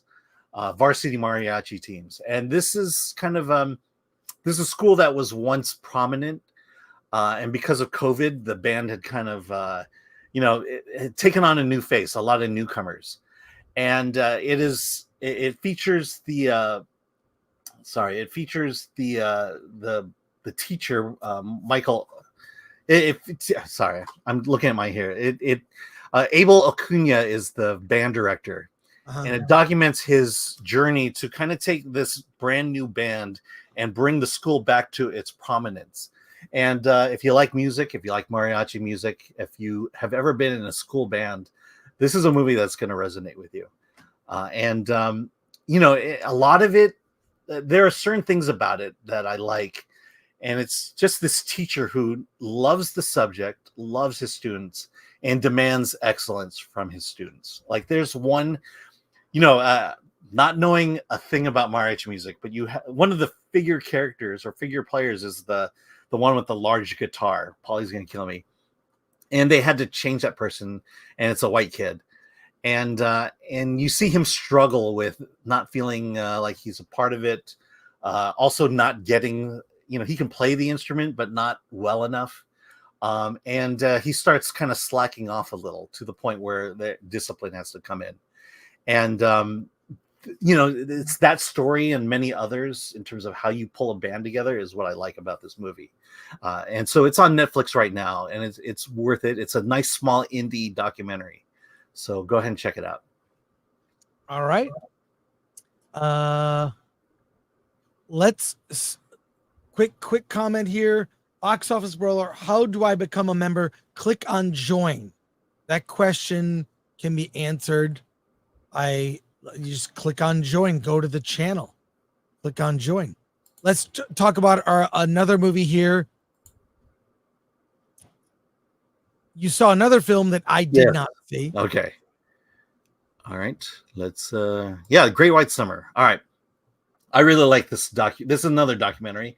It's shark season. And so this is interesting because in the summer like 2015, off of Cape Cod, Massachusetts, every summer you go out, you start surfing. Surf summer. In 2015 or 13, somewhere around in that time period, a surfer is eaten by a great white shark. So basically, this movie documentary is real life Jaws. In fact, weirdly enough, there are a lot of origins of this movie with Jaws because it deals with a rise in shark attacks along Cape Cod. And a lot of it had to do with Jaws. Because when Jaws came out, people just started getting afraid of sharks and started killing sharks to the point where the numbers really dwindled. And so they stepped in with the Marine Mammal Protection Act along Cape Cod. And so you couldn't hunt sharks. You couldn't hunt anything. And over that time, over a couple of decades, the shark population grew and grew and grew to the point where now sharks were attacking people. And so the question is, well, what do we do about it? And this documentary is about what is this community going to do about it? Because people want to surf, but they're too afraid to go out there during surf season. Otherwise, they're going to get eaten by a shark. So what was the problem? Well, the problem is going to surprise you. But not only was the shark population growing, but the seal population was growing. They talked about how in the early days, the 2000s, you go out every summer and you see maybe 4, 5, maybe a dozen seals. Now you go out into the ocean and you'll see hundreds of seals. Why is this important? Because sharks eat seals and they attack seals. And so now as the seal population is growing and becomes unmanageable, now the shark population is growing and becoming unmanageable. And not only that, now they're killing people. And so this documentary kind of goes through the issues about that. Do you start, hunting seals like you hunt other animals to control its population? And one of the most fascinating things about this documentary is beyond the, hey, seals are cute, don't kill them. But now there's scientists coming out here. And that there's two factions of scientists. one from the area and another kind of a nationally known science foundation. And they start competing with one another. They start, there's a turf war going on between these scientists. And all this to say is that the reason I love this movie is because it brings up an issue regarding, ecology, animals, whether you should hunt them or not. And then it also brings up issues of government. And, there are certainly sides here. People who want to hunt these so that the waters are safer, and the others who are basically saying, no, you can't hunt animals, period. And they debate back and forth, and the government has to get involved, and the government won't let them hunt. And I think what I like most about this documentary is how it presents both sides. It just presents the facts. It doesn't demonize. It doesn't deify any side. It just lets you listen to both sides of an issue and make a decision for yourself. Bradley Gibson. Is there an evil mayor? It's like, we need those summer dollars. We need summer dollars. Well, I think you can make a case that there's an evil researcher. Oh, good. But I'll tell you this. Bradley Gibson wrote the review for us. I've seen the movie. Bradley and I disagree on the conclusions about this, and which is what I find interesting about this movie, is because we were presented with the same facts, and we came up on other sides of the issues. Awesome. So you recommend it? I recommend this. I recommend it because I think, documentaries should go in non-biased. Yep. Even if you have a bias, you should fairly present the other side in your documentary. I wish more documentaries were like that. Mm-hmm. Here's the facts. You decide what to think. The problem with modern docs today, they already know what conclusion they want to draw before they make the doc. It's really disappointing. I prefer docs that leave it up to the viewer what to decide. Yeah. Also, because this story has ramifications.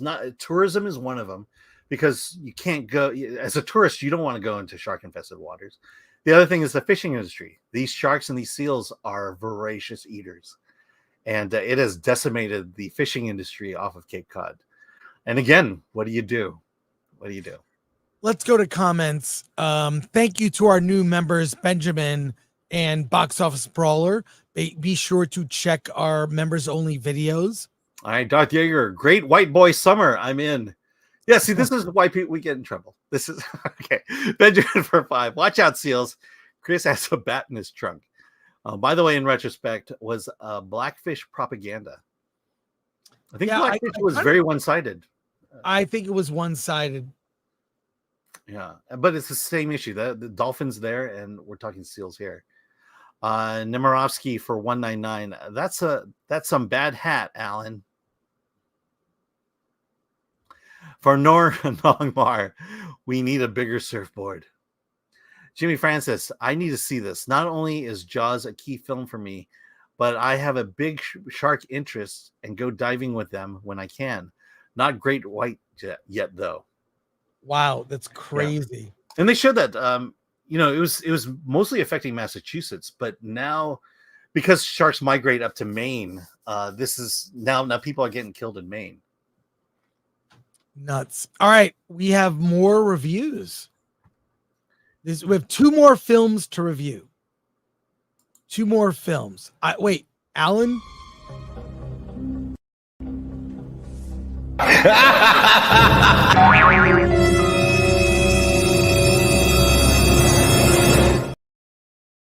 Oh, wait, I have to correct this. The title is wrong. Title is right. Is incorrect. No, the title is correct. No, it's AI. No, it's not. It is Afraid, AI. Oh, okay. Are we going to have to put money on this one? No, don't just. We have to put money on this one? Because I can easily show you. I can easily show you. No. Let's bring up. Here's the IMDb page for Afraid. And as you can see, the movie is titled Afraid. But the way And they then do underneath the of it, it marketing, says the original title look at the AI. Afraid. And if you go to the posters and if you go to the Blumhouse website, it's Afraid. I'll change it. God. I can't believe it. Fine. Yeah, I For went once, in, you're I right. corrected things. For once, you're right. Okay, wait. Get the poster. Up here. What do you do? Wait, come on. What? The poster. Let's go. Oh yeah. Oh, sorry. Here we go. Poster. So you're the one who made me have to go on. So look at that. It's all caps. It's one word. Let's talk about the movie Afraid with AI highlighted in red in the title. This is a film about John Cho is a guy named Curtis, has a family. He's got a lovely wife, a teenage daughter, a young son, and an even younger son, a son who's like probably 5 years old? Yeah. 4 or 5 years old. He works for a marketing company, a small boutique agency, and this company is making an AI device called Aya that is a talking AI that can handle your bills, that can take care of the kids, that can give kids points if they behave, get them to do the dishes, and just like a family helper, right? So he meets the people who run this company, including the head of the company, played by David Desmalchin, as a character named Lightning. He also meets a young woman named Melody, who works for the company, and they learn about this device, Aya. It can solve all your problems. And they introduce the device to their home, and it works. Meredith, as the mom, played by Catherine Waterston, loves it.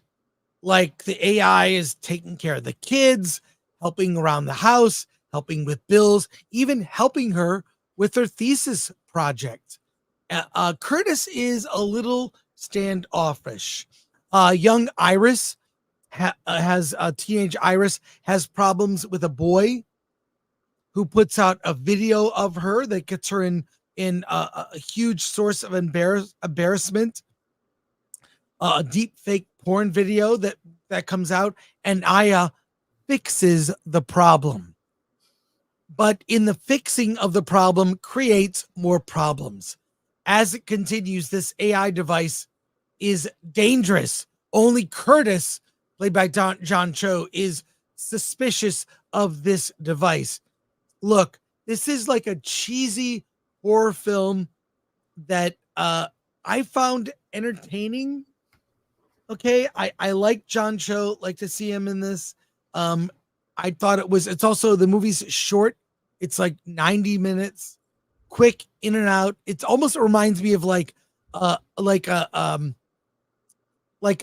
don't know, like a PG rated horror film that kids would find scary. I enjoyed it. I like the twist at the end. There's a really good twist I won't reveal, that I thought was really well played, and always good to see David Desmalchin turn up in anything. He's very good. So I liked it. It gets like a 6.5 from me, a barely recommend. And here's what's really scary about AI. Everything in the movie is possible with AI. Everything. What they're showing in the film, with the exception of one thing at the end that was a stretch, but everything leading up to the ending was like, oh, AI can do that now. This is not a stretch. It's showing what can happen with AI.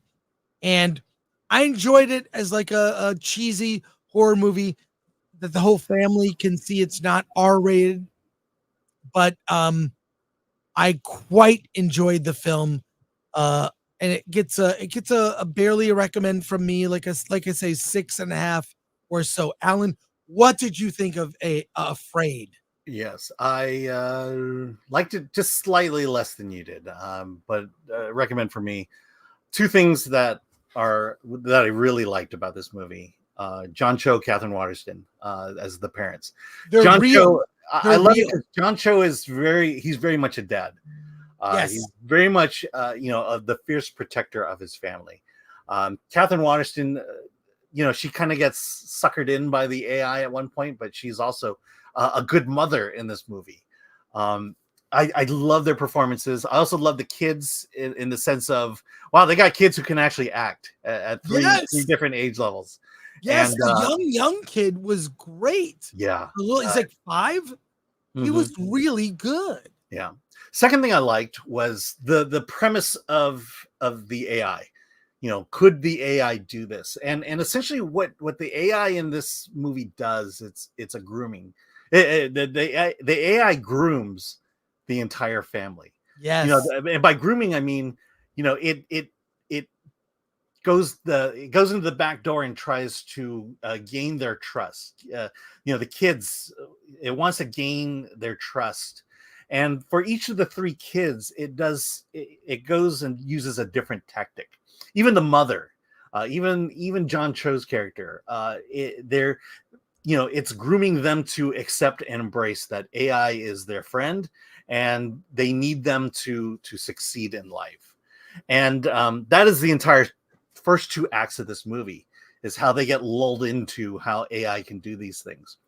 The problem I have with the movie is it just jumps the rails. To me, it jumps the rails at the end. You like the twist.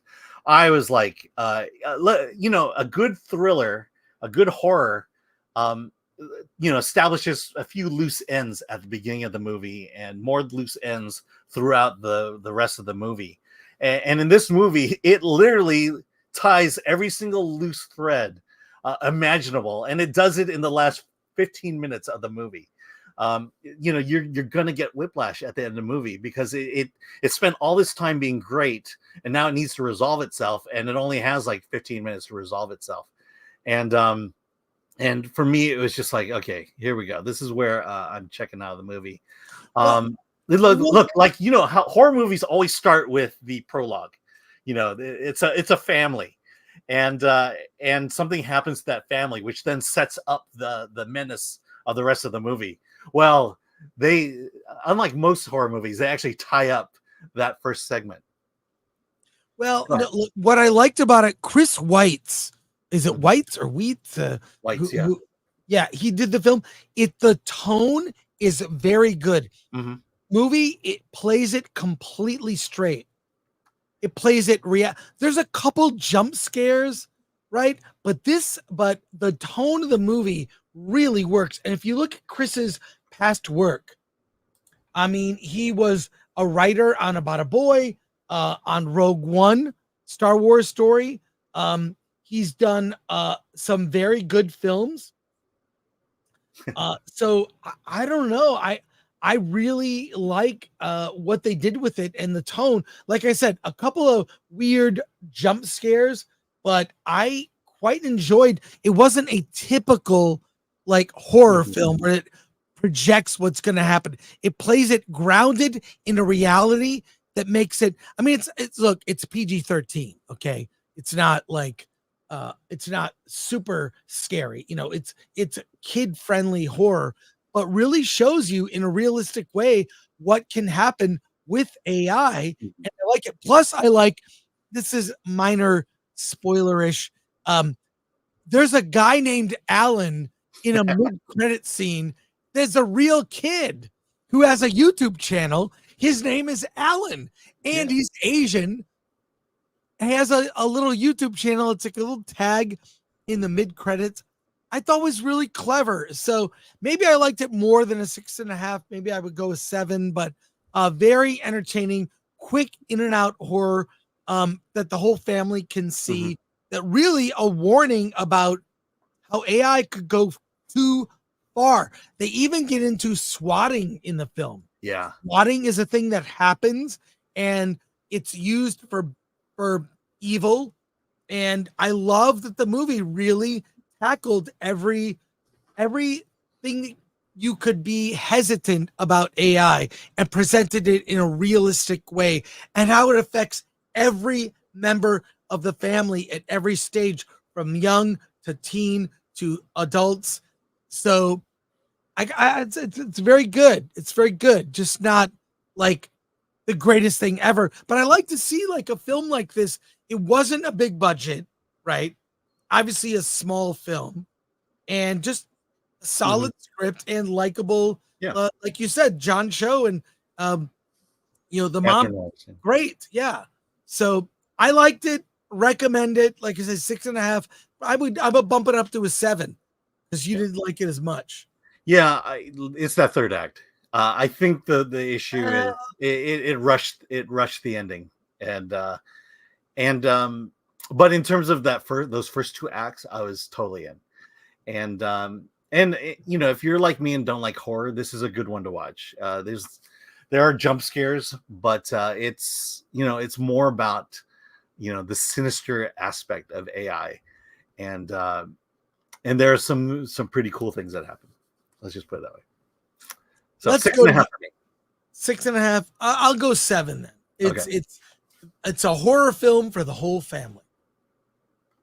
Let's go to your comments here. Yes, from Ray Laka. Did we just see Chris being inged? I don't know. I haven't been inged in a long time. Yeah. Well, So- yeah, I know.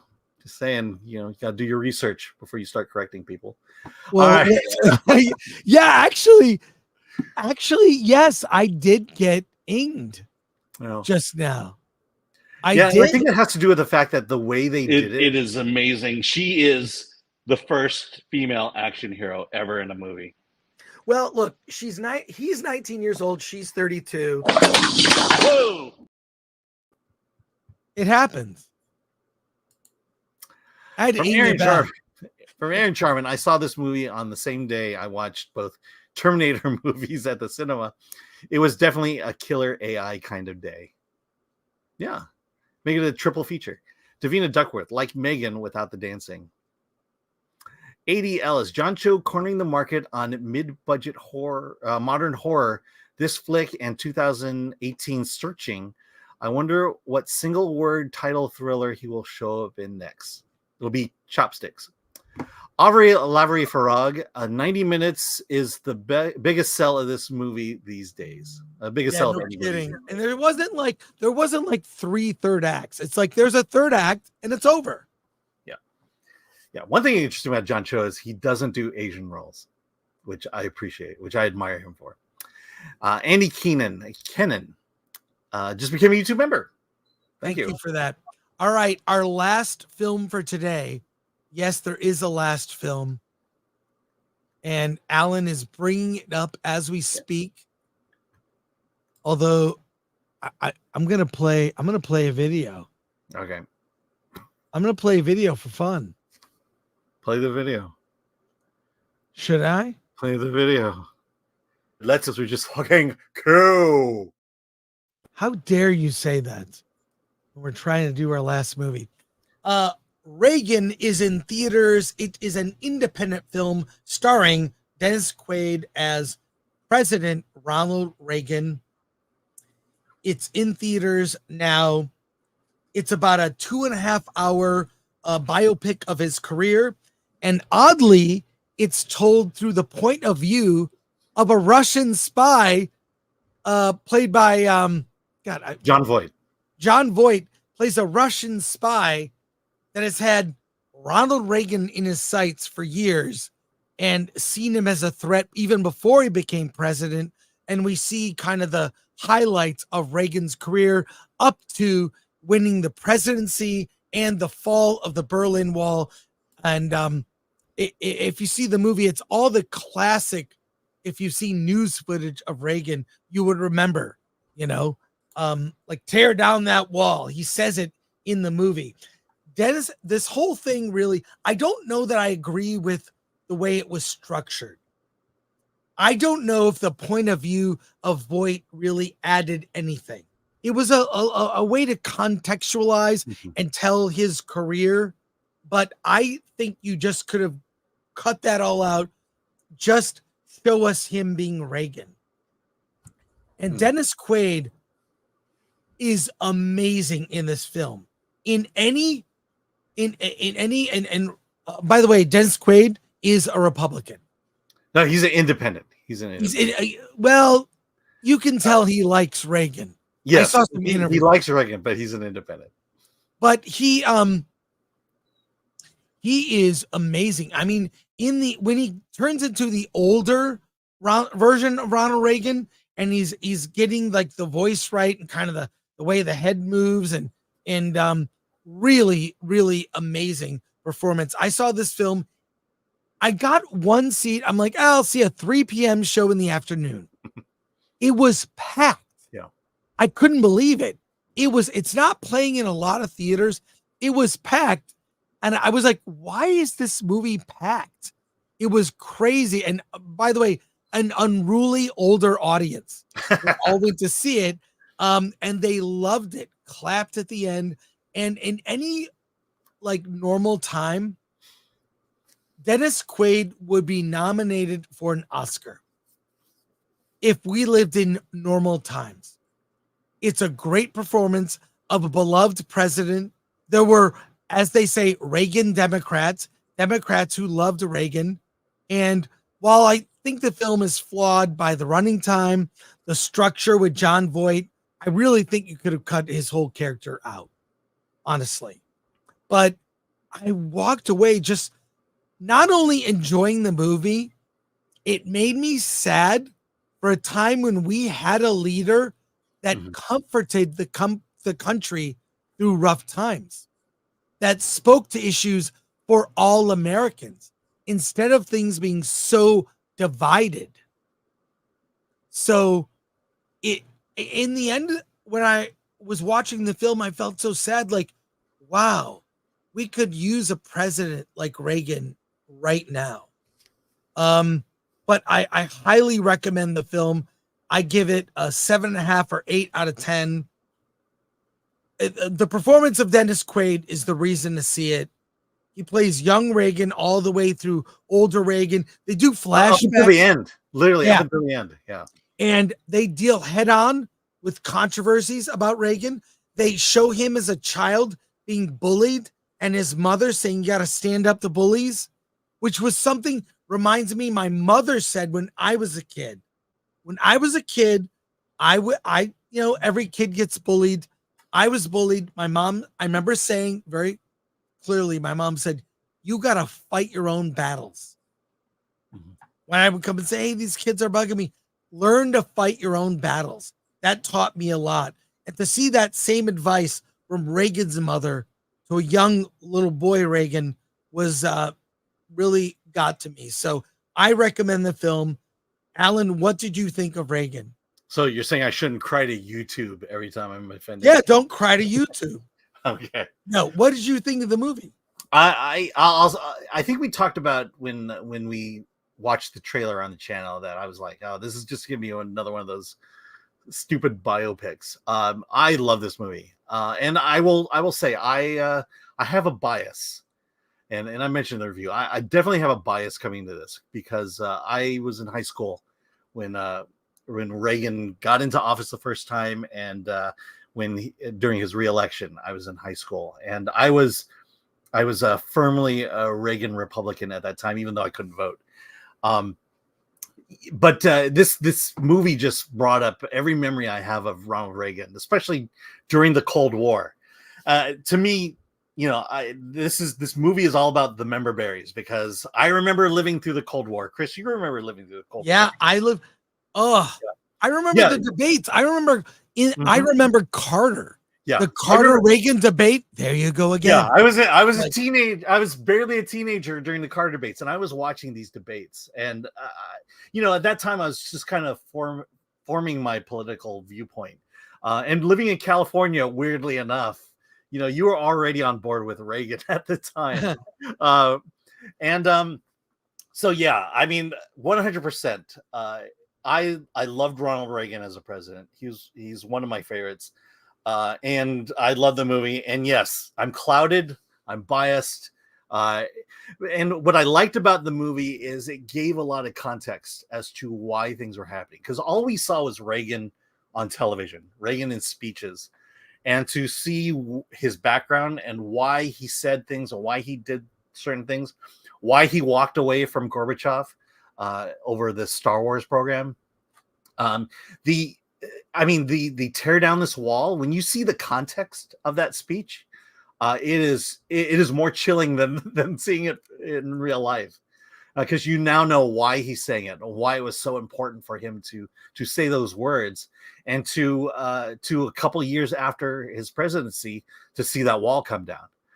And it's also funny that so I'm having this giant love fest, and then about 2/3 of the way into the movie, they show clip after clip of people hating Reagan and how vilified he was, and I'm like, oh yeah, I remember all that now. I remember that Genesis song that went after Reagan, and I'm like, oh yeah, I remember. I love that song. But I'll end on this one. One of the relationships in this movie that is the most fascinating is his friendship with Tip O'Neill. You got to understand that Ronald Reagan won the election as a Republican, and in his first term dealt with a Democrat Congress, Democrat Senate, Democrat Congress, and he got a lot done.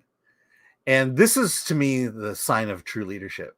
It is actually being able to cross the aisle and get things done, and realizing that we agree more on things than we don't, and to be able to legislate and encourage the opposing party to get aspects of your program done, like a tax cut. It just shows you what true leadership is. And I think that's the theme of this movie is why Ronald Reagan was such a great leader, and why we miss that kind of person today. And I think Ronald Reagan is one of the reasons why we are so divided, because as if you know anything about the 84 election, he won in a landslide, again with the Democratic Congress. And I think that just kind of spoke to both sides, saying you cannot let your opposing party get wins. And and that's kind of where it begins and ends for me. I love this movie, and I realize that a lot of my Democrat friends will hate this movie. They'll hate it like knee jerk, but I lived through this history. Mm-hmm. I remember I wasn't like, I couldn't wait till I could turn 18 to vote. Yeah. So I was like, but I watched every presidential debate. I paid attention. I should give myself more credit. I paid attention to all this stuff, all the moments with Reagan, and it just him being what they say, the father of our country, when things are bad, to actually come to the American people and give a speech to give calm and context. Do our leaders do this now? Yeah, they do. And they sow division. It made me crave real leadership and love of country and love of a great leader that can bring us together, put our differences aside to come together. And none of this is happening now. And it just reminded me of, that was, I remember also, I would listen to a lot of punk rock music that hated Reagan. Oh, yeah. But, what he did standing up to Russia at the time, he even says in the movie, I'm going to start a war without firing a shot. Yeah. With words. And he has the relationship with the young speechwriter. That thing, it was so good. And so many scenes in this movie resonate about what's happening now. The protesters on the college campus, that scene was that's a comment on what's happening now. It happened, but wow, is there so much of what was in this movie is a comment on today? Yeah. Through the lens of the past was amazing. And so many people don't even know our recent history. It's very sad. So yeah. Well, I mean, his whole hatred of communism, and how he was kind of brought up realizing the dangers of communism. Yes. And the other thing is, you mentioned you didn't like the John Voight segments. I did. And I think because it was a different way to tell the story, and B, it was the admonition. It was the you know, it was the confession that that Ronald Reagan got the best of them. That they could have won the Cold War, but it was Ronald Reagan who, he knew how to play the game, and he played it well. And that the John Voight character was supposed to notify the Kremlin of credible threats in the political sphere. And when he mentions Ronald Reagan, the actor, no one took him seriously. And that, to me, that was the whole point of that character and why it exists, is that it snuck up on them, and he wound up being right all along. Well, I think you could have set it up with that character and bookended, but he's throughout the movie. It adds running time. I don't know that we needed it, but that's the biggest flaw, is that structure. But the movie is still amazing. Dennis Quaid, amazing. Yeah. Oscar, he should get nominated. He will not. Yep. Because of current day, he will not get nominated for a deserved Oscar for his performance. Yeah. The other thing is, he was such a people person. I mean, look, Yes. he became close friends not only with Tip O'Neill, who was the Speaker of the House at the time, but with Mikhail Gorbachev himself. And you see it at the end of the movie, where Gorbachev was actually at the funeral of Ronald Reagan and laid flowers there for him. So strong recommendation from both you and I for Reagan. See it. It's a limited release. It's an indie movie, and it's really amazing. See it soon, because the old people are buying all the tickets. It was the same thing at my theater. It was old audience, old people.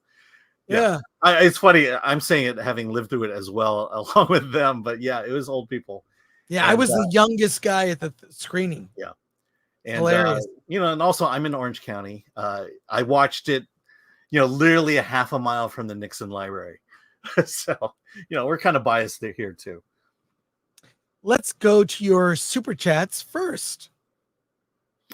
Yes, Oliver Lavery Farag for 5. I thought this was going to be a movie about a rags to riches breakdancer who finally gets into the Olympics and shocks the world with her creativity. No, that's Ray Gunn. Ray Gunn. Oh, yeah. All right. JT, member for 3 months. Happy birthday, Chris. Oh, thanks so much. I appreciate it, everybody. Thomas Pickett for 5. Hey, Benicio del Toro won for Shay, best actor, so there shouldn't be a problem for Dennis Quaid. No, Hollywood is communist. We not okay. Thomas Pickett for 5 also. Check out Michael Malice's book, The White Pill. He writes about the impossible task of the end of the Soviet Union, and to have hope when there is none. I like Michael Malice. I watch him on many podcasts. It's very, very funny. Curtis D of Montana. Hey, thanks again for 2. Either of you seen the 1983 movie The Day After? Yeah. Yes, I did. Yeah. When it came out on television, oh my scared God. the crap out of me. That was the scariest thing I've seen on television. Yeah. Yeah, it was awesome. It's awesome. Okay, Red Pilled Rant for 199. Us US Gore 2024. Gore 2024. Okay. Oh, I guess those are okay. Goon. Reagan seems very popular at the theater I work at. Yeah, there's an audience for it, definitely. ADL is 24. Dennis Quaid seems like the perfect casting for Reagan. There are times where it's like he looks just like Reagan at this moment. Really good. The makeup as he's older was perfect. Yeah. Benjamin, the country loved Reagan. He won 49 out of 50 states in 84. Oh, I remember that. Because Nixon, he beat Nixon with 48 out of the 50 states. Yeah. Patrick Lemire, everyone told their kids to punch the bully before 1990. It's true. And his mother gives that advice in the film. Yeah. Doesn't he get his ass beat, though? He does. Yeah. But he doesn't you win that stand fight. up to bullies. I got that same lesson from my mom. It's how to get the bullies to stop bugging you. Stand up. You may not win the fight, but you'll earn respect and they'll back off. That's a way to. Why do you think I have the aluminum baseball bat in my car? It's a deterrent. Yeah. But today, instead of standing up, we bend over. All right. That's going to wrap it up for us today. Thanks to our mod, Lord Thaw. Thank you to Atomic Lori taking care of us. Thank you to Glenn Nuccio. We got a lot of good clips for today. And I want to thank you, the audience, for tuning in every Friday. We had almost 2,000 people watching live. Not quite. I know we're not talking about Star Wars all the time, slightly. But we will be back Monday with Versus. Wednesday with Hollywood on the Rocks. We have a big announcement on Wednesday. And then our normal show on Friday for film reviews. Alan, what do you got coming up? I'll see you this weekend. I'm driving down to Orange County. Yeah. So I guess that's one thing. But no, just being with my wife for the weekend. We're so happy for you. Yeah, I am That's too. awesome. I am too. Feeling much better today than I did a week ago. That's so great. But in terms of the shows, I'm back. So Wednesday was the only off day. You only took one day off. I know. Again, the resilience of my wife. And our love and prayers seems to have worked. Yeah, absolutely. Prayer works. And we got a great solo stream out of it. Mm-hmm. You were amazing on Monday. I wasn't exactly happy about that one. If you haven't seen it, go watch it. I was listening in my car. I loved it. I could have gone on longer. Yeah, So, I mean, if there were more chains that sold pizza, it could have gone on longer. And, you should do a serious review here. Have a rating. How many pepperonis a pizza gets? Well, we might do burgers. We might do burgers next. All right, burger review next. All right, that's it for us. We'll see you next week. 3 live streams next week. Alan, let's get out of here.